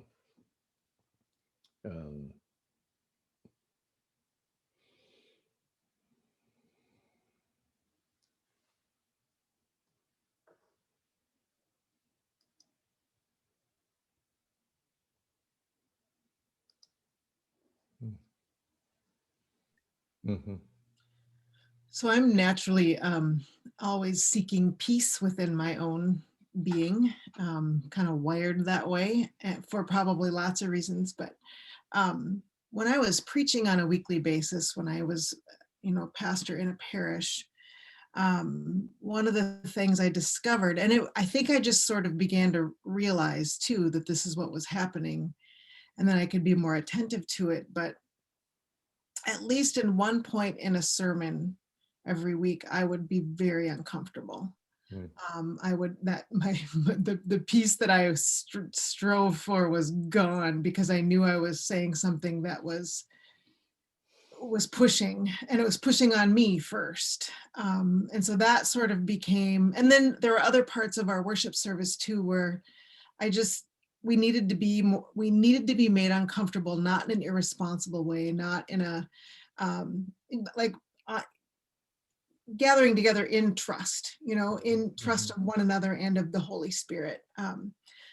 But I learned that that's what I kind of reached for in preparing sermons and leading worship, was like getting to the thin place, or getting to the place of like, oh, what is this saying to me and to the congregation? And because I'm so motivated to create peace within myself, I just kn- it was a pretty good filter. So. Yeah, no, that's interesting. That disturbance, that inner disturbance, and I think it's a good filter, because if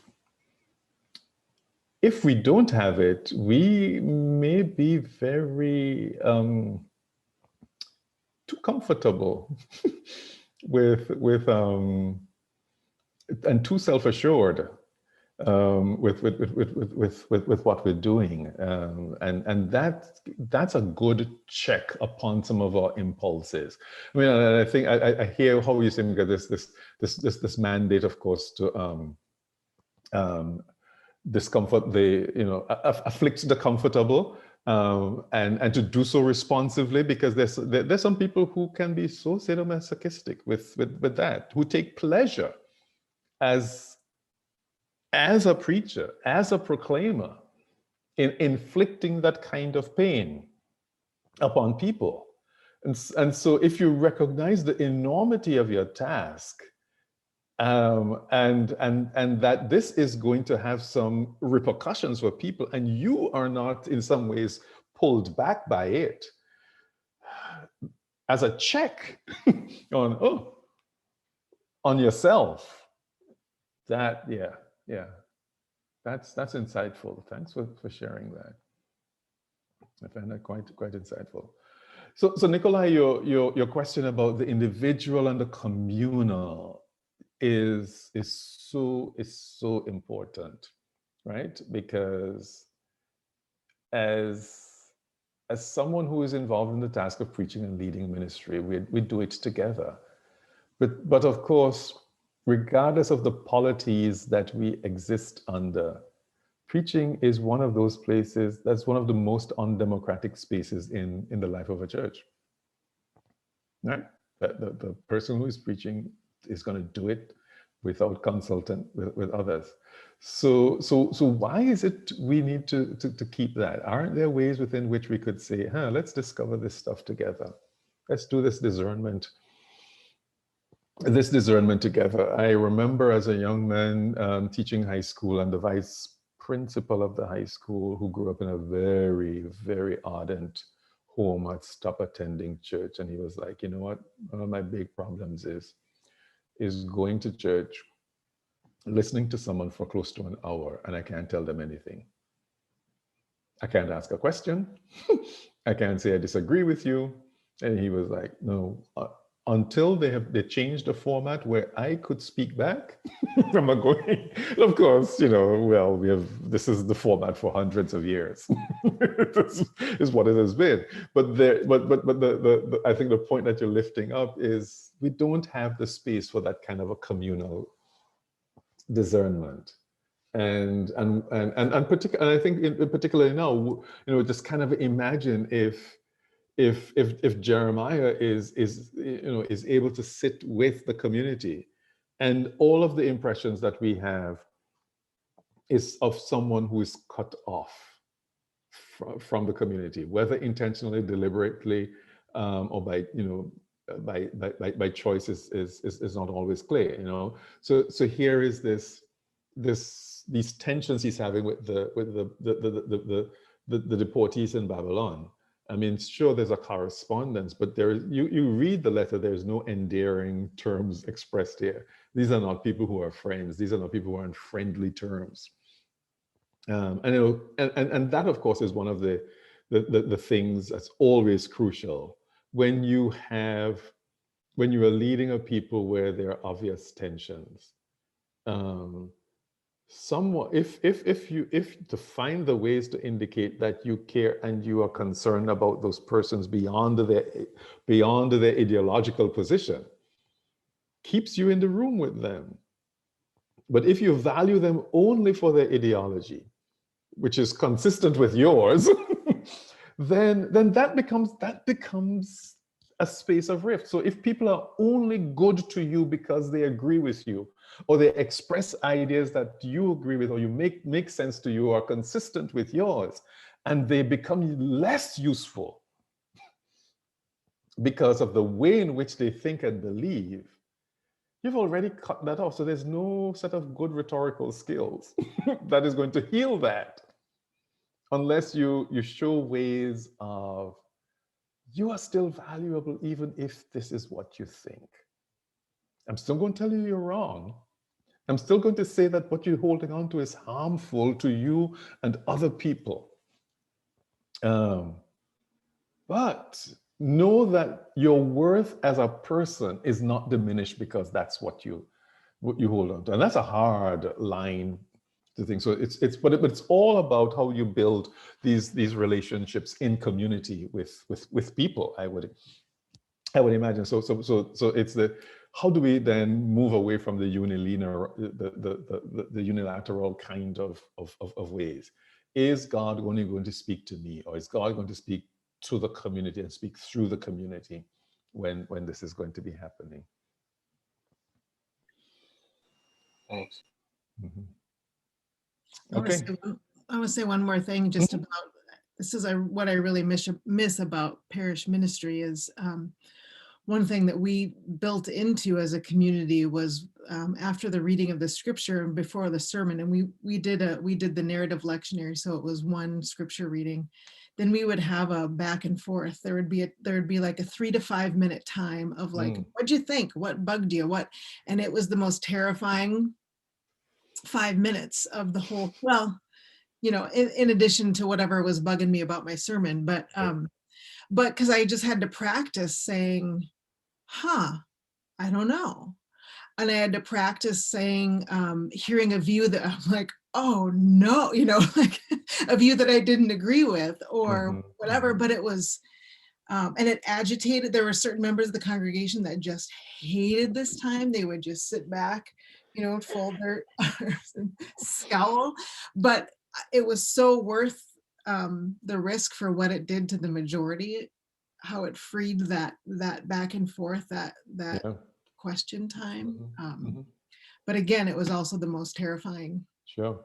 But and now imagine where we're doing worship, or in some places worship is being done in these digital spaces.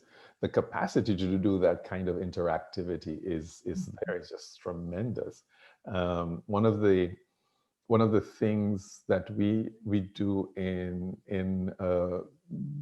demon in preaching that we offer is to have the participants in the program have to preach about 9 or 12 sermons. I can't remember.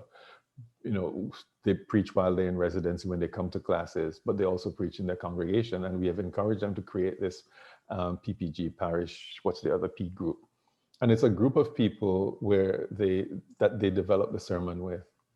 So prior to the sermon, they meet with this group and say, okay, here's what I'm thinking. Here's some of the features, and there's this back and forth and this interaction, and they come together again in that group after the sermon to say, "Yeah, Pastor, it went this well." So a lot of it is to provide. We're trying to help them to develop new techniques for preaching, and so it's to smooth some of those transitions into the congregation, so that it's like, why is he preaching like that? He never used to preach like that before. What's going on? So there's a group that is there to provide the support and answer those questions. And then you could say, no, please don't do it this way. Don't do that. Again, there's lots of different models and opportunities for this type of a thing. Yeah. Okay. Well, should we say 5 after? Yes. Yep. Okay. Yep. Okay. All right. I'll be back in 5.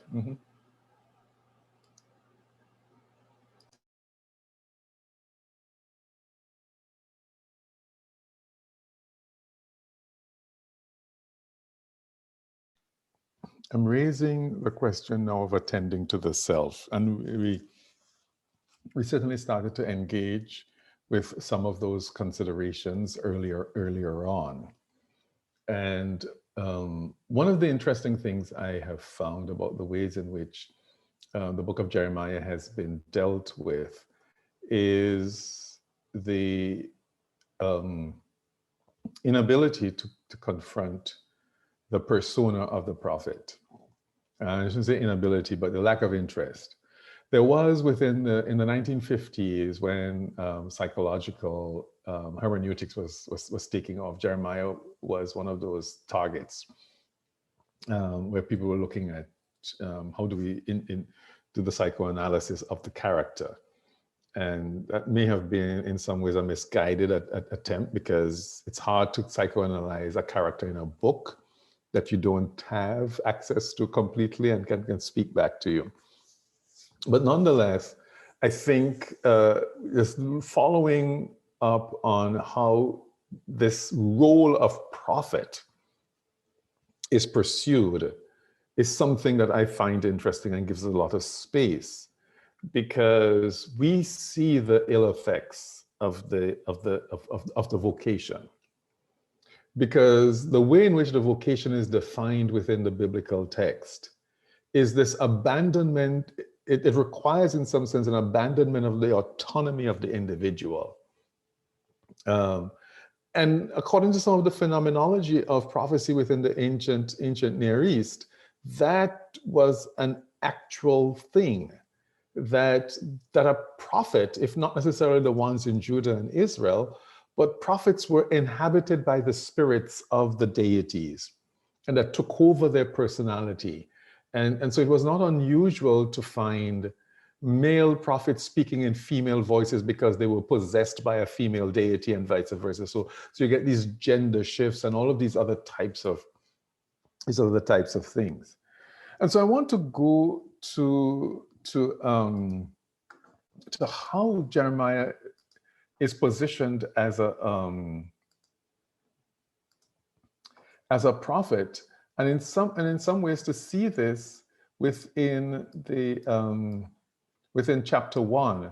So if we look at chapter 1, which is generally the story, the vocation story of the prophet. A striking thing is that Jeremiah is called a prophet in the womb. I mean, that is before there's a pre-conscious state, before he understands himself, before he knows himself, before he even has any sense of life and identity. This label prophet is placed upon him, and then if it's one thing to be called prophet, the other thing is to be called to perform these demanding tasks. So you look at the way he is being told, this is what you're going to be called upon to do, from and that's in verse 9. So you look at verse 9, build, build, plant, which are the good ones, but you also have overthrow, you also have destroy, and you also have pluck up. So it's this broad range from constructive to destructive, and we I've come to recognize how demanding constructive work is. Just to write things, to produce things, to create things, it takes a whole lot. And maybe it took me all of these years. I think women understand that, especially women who have given birth. That's kind of what your bodies are designed to do. Men's bodies aren't designed to be constructive, and when any kind of construction we're doing is externalized. But when that construction is required to come from within the body, there's a great deal of demand upon it. So there's this striking feature of the prophetic life, and the consequences of failure are enormous. Here, some of the consequences of failure are laid out in verse 18, that they come with this mixture of divine assurances. Part of the divine assurance is, I will make you into a fortified city. Wow. Talk about losing yourself once again. He becomes something that's not even human. And I will make you an iron pillar, a bronze wall against the whole land, against the whole thing. So it's this not one, you can't even say cyborg experience, that's cyborg reality. You will become something that you are not, anything but human. So those are the reassuring parts of it. And then the consequences of if you fail, which is, so I jumped ahead, is verse 17, do not break down before them, or I will break you. So the consequences of failure are in 17, and it is couched within some of the very, what one may want to call kind of a toxic masculinities. That phrase, gird up your loins, has to do with male genitalia and so on. It's in other words, could you man up? Here's what it means like to be a man. And if you do that, and if you fail, I will break you. But the assurances, the divine assurances, will come in verse 18, as you could see. But again, it's this kind of a non-human existence that is going to come about. One of the other interesting things about Jeremiah is like I said before, how he's cut off from community. And we see this in some other place. So if you look in chapter 7 and verse 16 following, there is this prohibition about intercession. In chapter 7, Jeremiah is told, look, here are these hapless people. They're weak. They're all of this thing that's happening. Do not pray for these people. Do not raise a cry on their behalf. Do not intercede with me for them. Because again, do you see what they are doing? I mean, it kind of gets to what I was saying is to avoid where people are worthy of value only if they are doing good things, right? This is wonderful Lutheran space I'm walking into here. I mean, where you just constantly have to say that and remind that. So you would want to think that there should be no problem in a Lutheran church with the pastor having a difference of opinion and people sitting on another side of an issue. They should feel loved because you keep saying that every Sunday they hear that they should feel it. But anyway, there's the human thing. But anyway, so it's everything but that. So you go on and it's this explication of, look at all the awful things that they're doing. They're not worthy of your presence, and they're not worthy of your prayers or your intercession. That of course is, again, so if you are to become this non-human by performing the task, it's compounded by the withdrawal from community. And then what comes with it in some sense is the loss of self.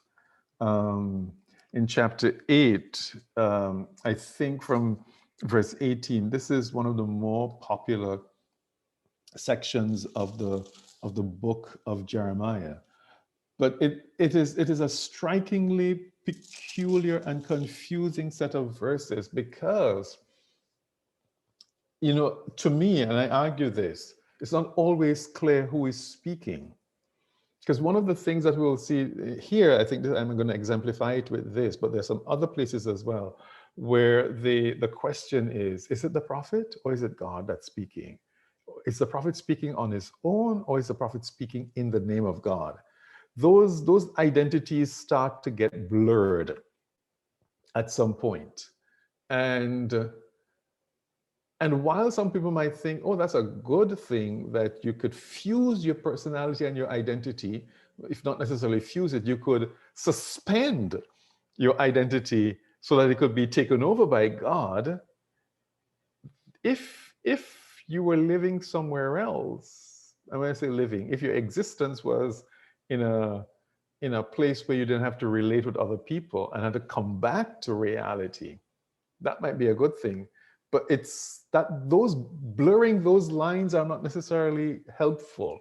And so that's one of the things we're seeing. But it's not only the loss of self, it's the impact upon him. So my joy is gone. This is verse 18 of chapter 8. My joy is gone. Grief is upon me. And whether this is a momentary sense of depression is something we could discuss and think through. But to exist in a space where the work robs you of any sense of joy is important. My heart is sick. Hark, the cry of my poor people from far and wide in the land. Again, question, is that Jeremiah or is that God? Is it Jeremiah on his own? Describing the people as my people, but my people can feel to be the way in which God describes them. And here are the people. Is the Lord not in Zion? Is her king not in her? And then here is this response. Why have they provoked me to anger with their images, with their foreign idols, which feels like it's God speaking there? And it goes back. The harvest is past, the summer is ended, and we are not saved. Again, maybe the people. For the hurt of my poor people, I am hurt. I mourn and dismay has taken hold of me. Again, God or Jeremiah? And then we have this question. Is there no balm in Gilead? Is there no physician there? Why then has the health of my poor people not been restored? Again, if for those two lines, we have to ask, is it God? Because, God asking these questions, well, you're the one to make the difference.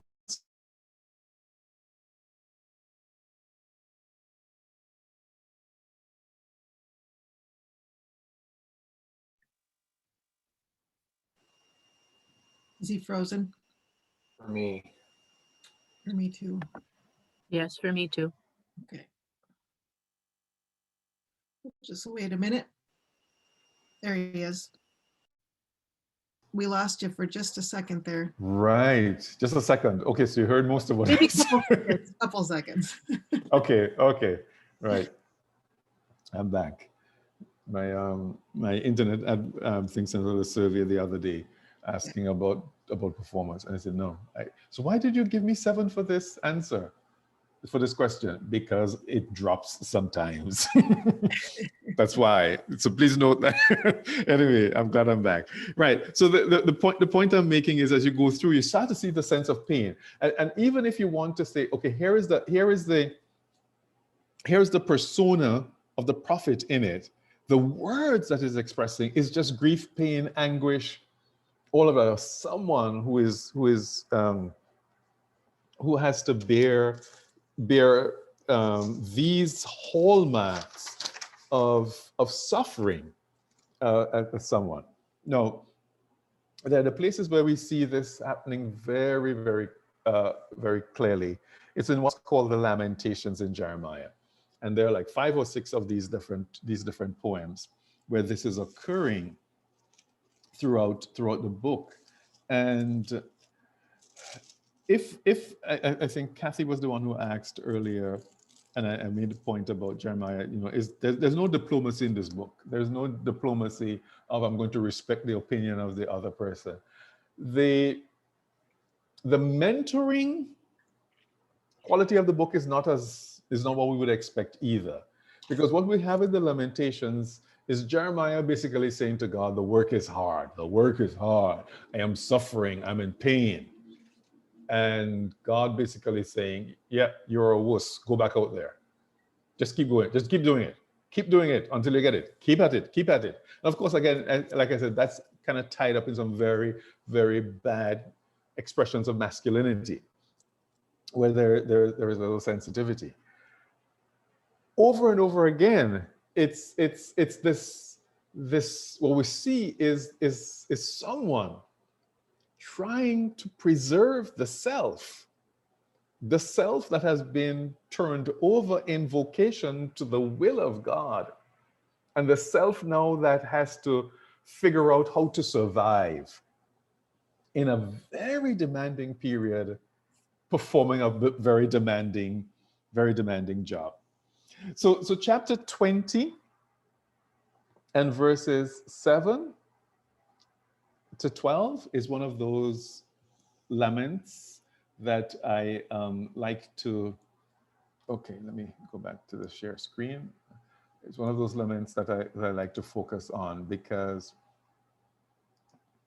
this one gives us a sense of the depth of issues that Jeremiah is dealing with.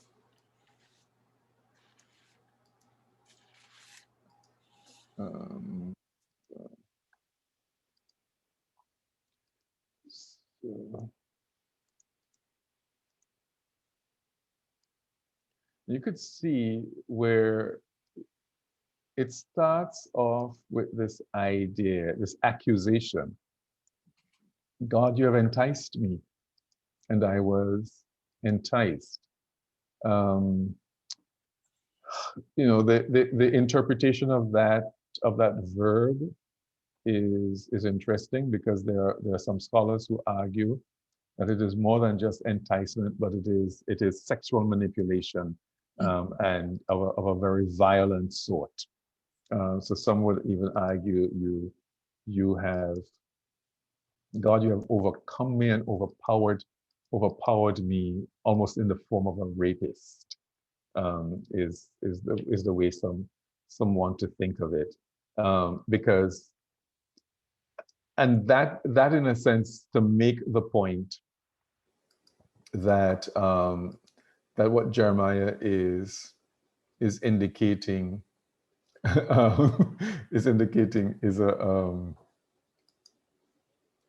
a loss of the self and a loss of control. I have become a laughingstock all day long. Everyone mocks me. And this, of course, is the result of being an exception, this unique voice, taking the position that's not the popular one, standing outside of the mainstream, which certainly, is a thing that it might appear as if from the showdown with Hananiah that Jeremiah comes out victorious, but in the immediate aftermath of that public display, certainly I think the public opinion was more with Hananiah than with Jeremiah. Later on, he's vindicated, but certainly not then. So it's this walking through the dailiness of his life and his existence as someone who's ridiculed and mocked, someone who is seen as a madman, as you saw in the letter from chapter 29. And here's the pain. Whenever I speak, I must cry out. I must shout violence and destruction. Right? The message itself is unpalatable. The message itself is the burden that I'm carrying. For the word of the Lord has become for me a reproach and derision all day long. But here is the rub. If I say I will not mention him or speak anymore in his name, I am weary with holding it in, and I cannot. Right? So it's that part is something. It has become now for me like a then within me there's something like a burning fire shut up in my bones. This sense of discomfort, right? So the torn, we're clearly torn, and I think we're kind of picking up some of this in our earlier conversation. The the searing experience of having to negotiate between different people in the congregation, different ideas, and I would imagine that this has become even more heightened at this point in time, where the performance of the vocation has become now the stumbling block, has become a point of pain, and I don't know what the statistics are starting to look like in terms of people in ministry who are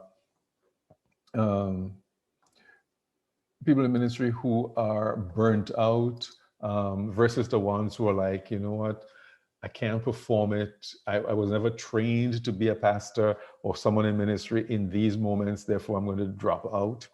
But I still have energy for it, but I can't. You know, so there's some statistical things to drill through there, because we have this where in higher education, we're trying to figure out the difference between the people who are like, peace out because I can't teach online, versus the ones with, this is more demanding than I could actually do. My spirit can't abide with it.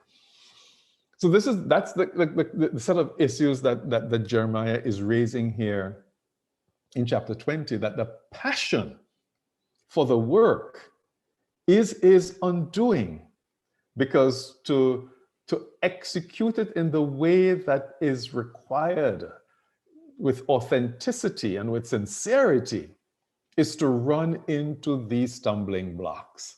And the stumbling blocks are real. They're not metaphorical. They're not symbolic. They're played out on his body, where people enact violence against him, right? Where you know, and you could think of the people whose vocation put their lives and the lives of their families at risk as examples of what it is that's being picked up here. Now, so I pick all of this up here in some sense because the book on its own does not provide for us a way out to deal with the kinds of self-care that's required of the prophet. What we have is the verbalization of the need.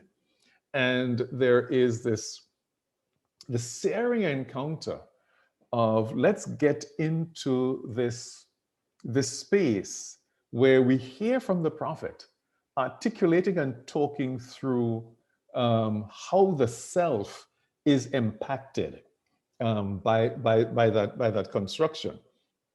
Like I said, you know, over and again, what you get in sort of the immediate divine response is, stop whining, keep doing it. Now, in chapter 20, one of the unique things we have when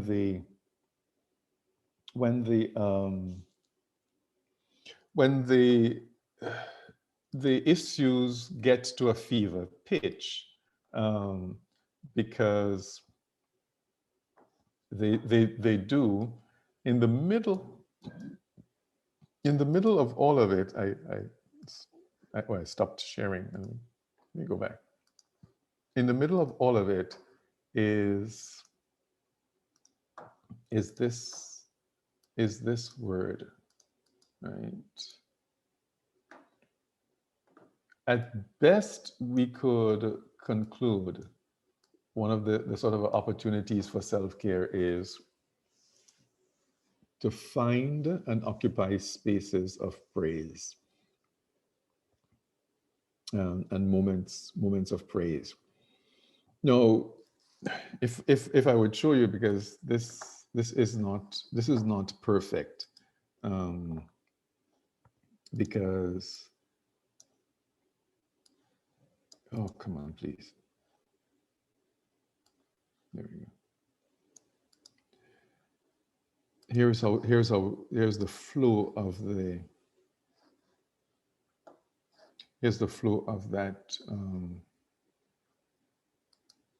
that chapter. Come on back. Where are you?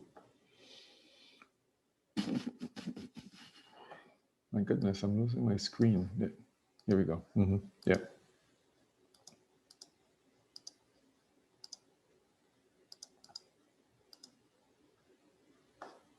Right. So here we are in the chapter. In verse 13, we have this interlude of praise. But then by verse 14, the word ratchets up to a higher level of curse the day on which I was born, curse the man who brought the news of my father. Basically, some people interpret this is like a suicide death wish. So that this doesn't, verse 13, the sing praise to the Lord, he has delivered the life of the needy from the hands of evildoers, doesn't quell the turmoil. In which case, what I talk about is seeing this as an interlude of praise.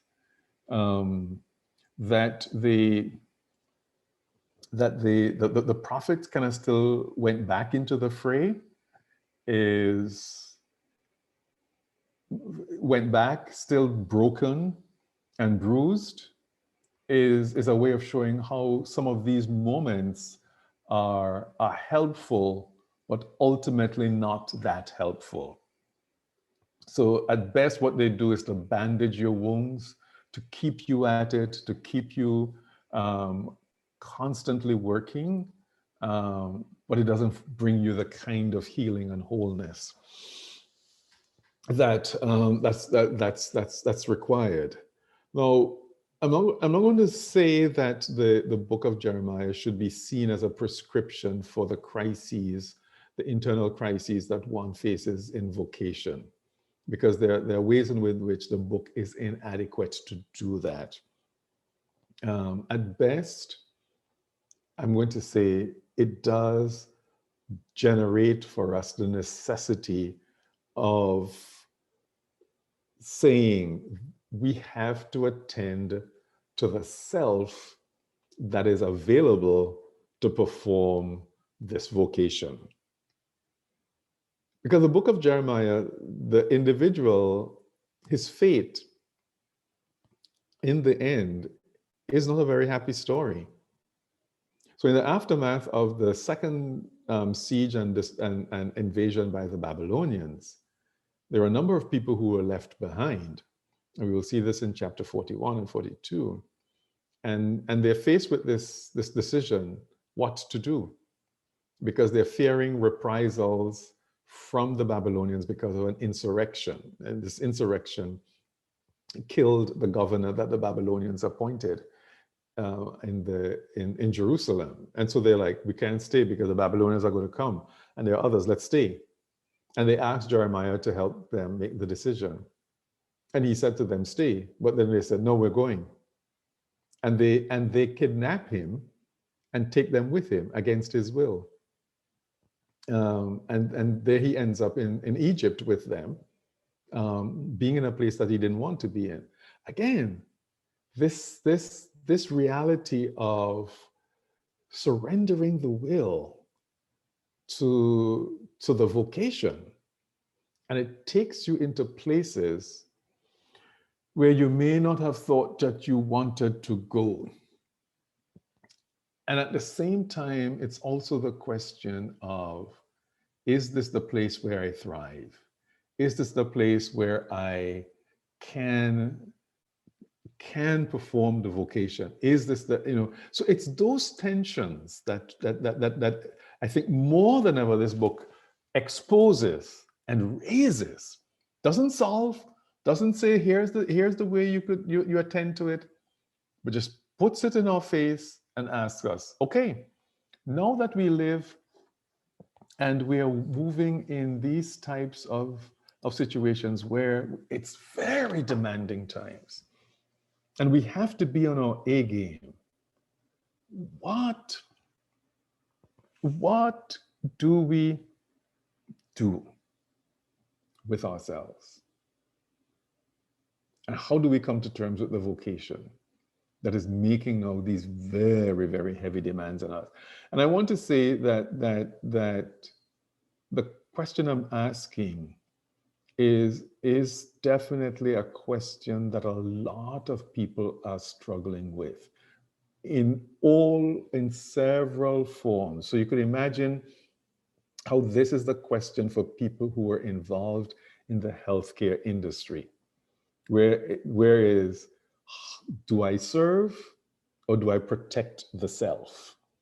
When the place I work is a place that has the potential to kill me, right? And there are a number of other people who, again, would have had to face this.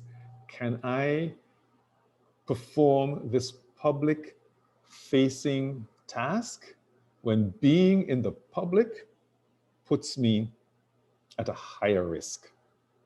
And so you think of, you could think of a number of different jobs for that, and for several of those persons, the jobs that they were performing were not highly compensated, even though highly applauded. So that's why I want us to kind of slow down, talk about our own discernment, our own experiences, what we have seen, and how, whether in the course of our ministry as well, we have had to kind of had these conversations of discernment and vocational conversation as to how you balance out the care for the self in a moment when the self is really under threat and the bodies that we face are under threat. But we are in some ways committed to this higher calling and these higher ideals. So let's talk about that for a while.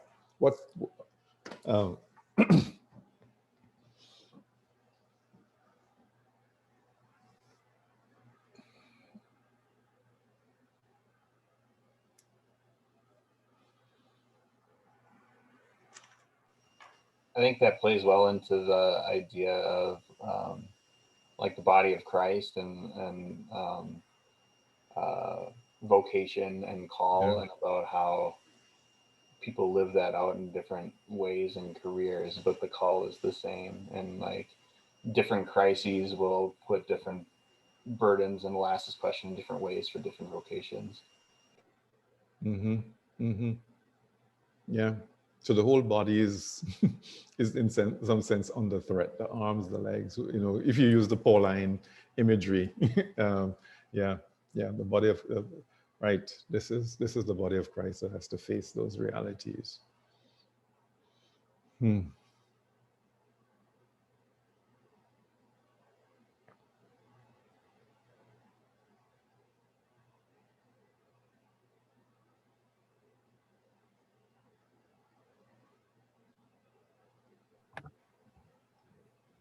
I was just thinking that that's a very interesting thing to think about and wonder about with our congregation members. I mean, we've talked about it with many groups of pastors, and I've heard how my colleagues have experienced this past year. Right at the beginning in March and April, I was, I think, acutely aware of everyone's world was turned upside down. And so everyone was so consumed with how to manage their own world, their own jobs, their own family life, kids at home if they're in school. I just didn't even want to ask anyone to do anything in church, because it was, in the hierarchy of needs, that was not something that was needed. But so we prayed for people in all different walks of life and how it affected grandparents and people who were on in jobs that you had to be at, or shift work that you couldn't come home and be with your kids because you were caring for other people and no one could cover that, or people whose jobs got highly stressful and a lot, or who lost their jobs. So I think the thought of everyone reconsidering their vocation is very intriguing to me. I want to chew on that for a little longer. Yeah.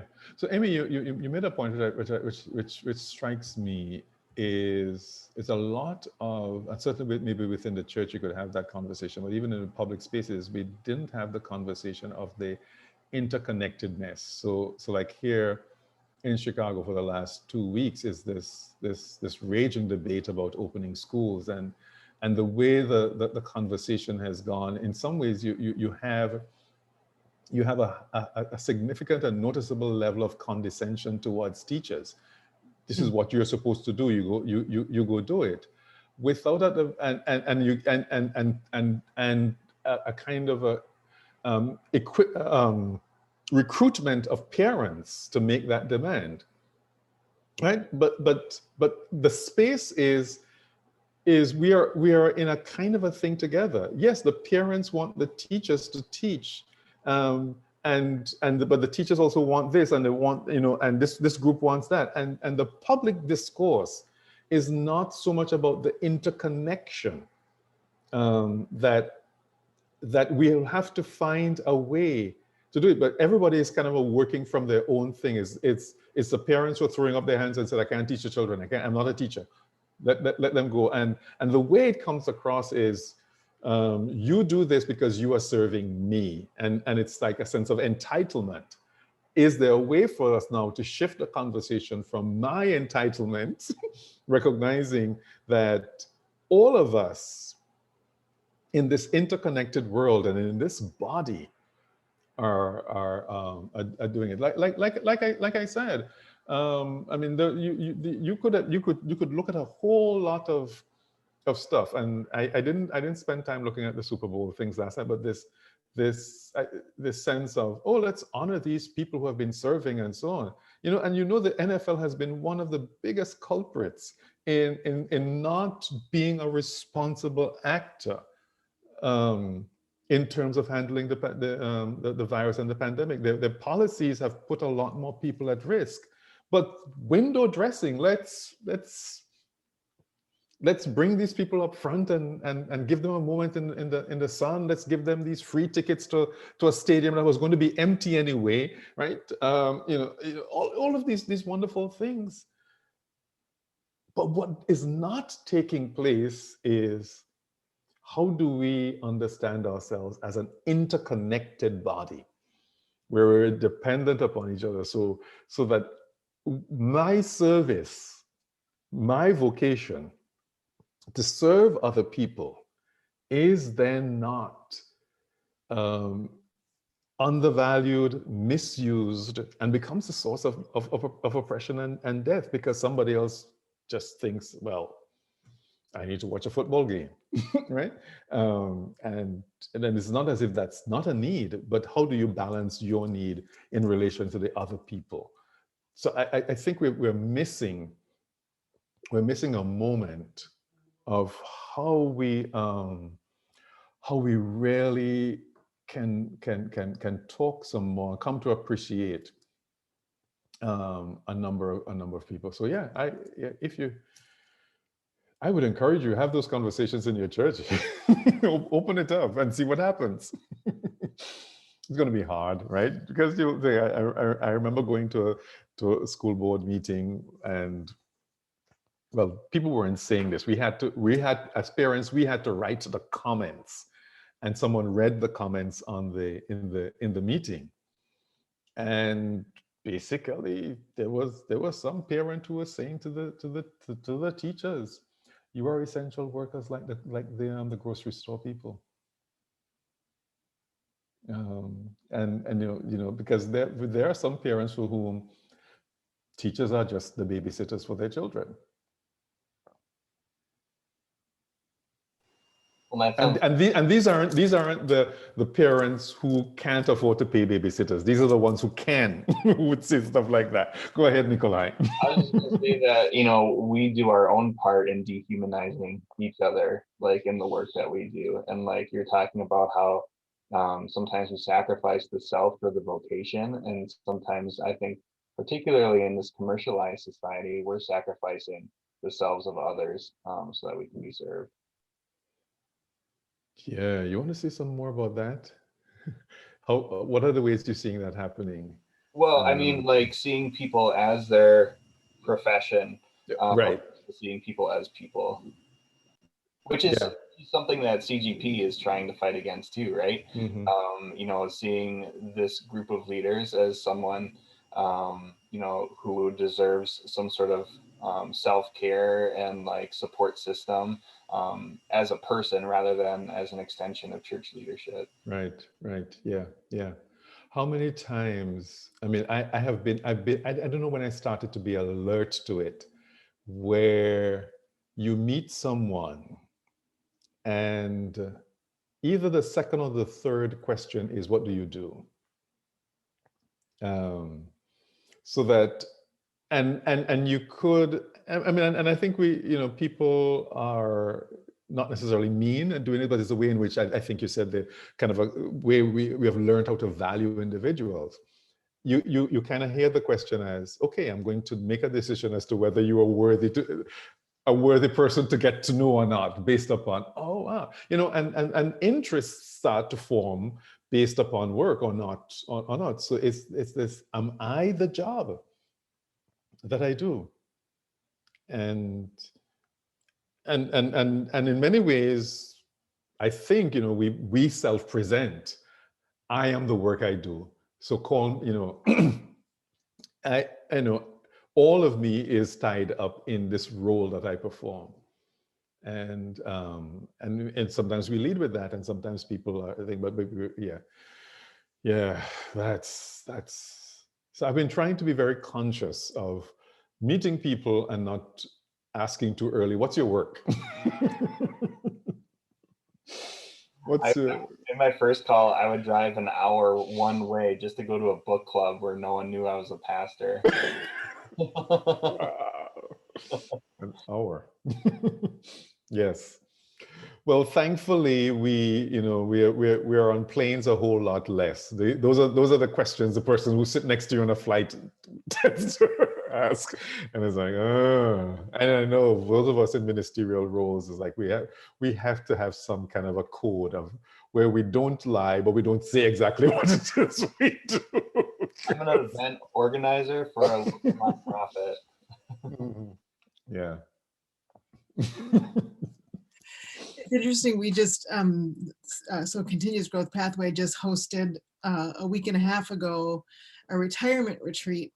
And it was not a financial retirement. It wasn't about how to get your finances in order, but it was really about how to step away. Like if you're going to retire from the ministry, if you're not going to serve as a pastor, like how do you stop doing that? We had a panel of retired pastors that have retired in their very own ways. And it was it's very applicable to this. And it also kind of speaks to, I think, Amy, you were at this, but we're doing a workshop series on grief too, and how you have to know, your own grief, your own stuff, and speak that language of grief in order to actually live it.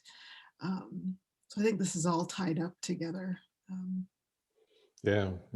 I mean, and I think to read Jeremiah as a grieving individual when he is articulating those concerns and the pain, to see that as a highly effective set of responses, because of course that's the other thing.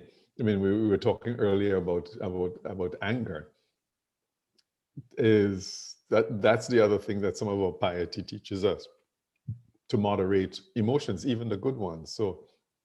So joy and happiness and all of those other things are significantly moderated, because just like the food, it shouldn't be too spicy or too interesting. So, but I would want to think that there are a lot more avenues for people to be attentive to their to self-care, but I think there's always a question as, is self-care within ministry to be seen as going to the MASH unit in the war? where at best what they will do is to fix you and send you back to fight and be wounded again, or at worst be killed. Or is self-care also a task of, let's end the war. Let's just don't fight. So that the institutions that ask us to care for the self or to take the time off also need to fix themselves. Fix themselves so that they're not asking of people to do things that are just self-destructive, slowly self-destructive, and say, okay, if you could survive this, then great, wow, there's a reward for you in heaven. And if not, well, we will pray for you. So it's kind of I'm pushing back. So I guess as I'm hearing, one of your tasks is to create those opportunities within the space, and then press for those changes. That's an important role that you're undertaking. That kind of level of advocacy, so that the system itself also reforms it, so that people are not then just that. Well, yeah. Mm-hmm.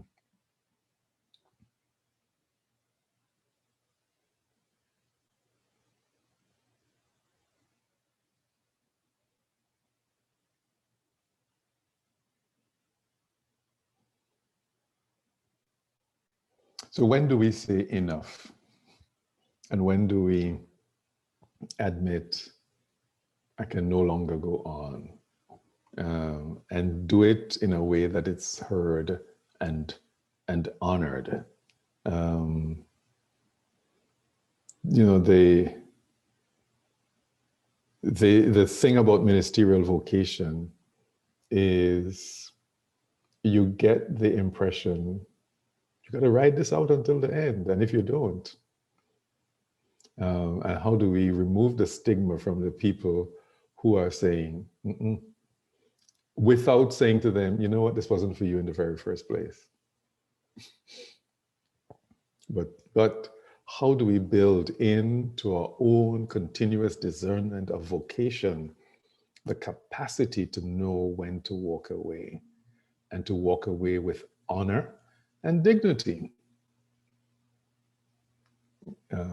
Would be an important set of things, because I have always believed that commitment to a thing, an institution, or a person cannot, for me, and I think cannot be that absolute to the point where I can't say no. For me, the capacity to say no enriches my commitment and deepens it. That I could get up each day and renew my yes, renew over and again. Yes, I'm choosing you, I'm choosing this path. That for me enriches it, rather than the sense of, I have no other choice but to be here, and I'm going to have to make my point. Now, the discipline of no exit works for some people. So I'm not saying it shouldn't exit. You know, if that's your piety, if that's your cup of tea, you know, because I see people who make that work for them. And for me, it's like commitment with exits is a helpful thing for the enriching of my service, because I renew the yes, informed by each day's experience and each day's experience of grace. All right, my friends, I want to end it on that note, unless you have other things you wish to say or inputs you want to make. Just thank you. Yeah, thank you. I think commitment Yes, thank with you. exits is a great way to end. I think that's perfect. Oh, this has been a really fun morning.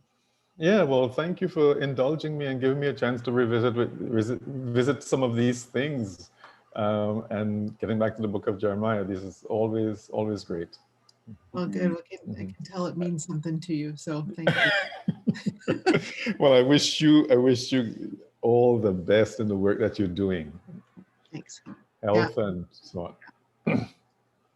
Okay. All right, everybody. Yep. Thank you. Thank you. Maggie says hi, Steve. Okay. Yes. Say hi to Maggie for me.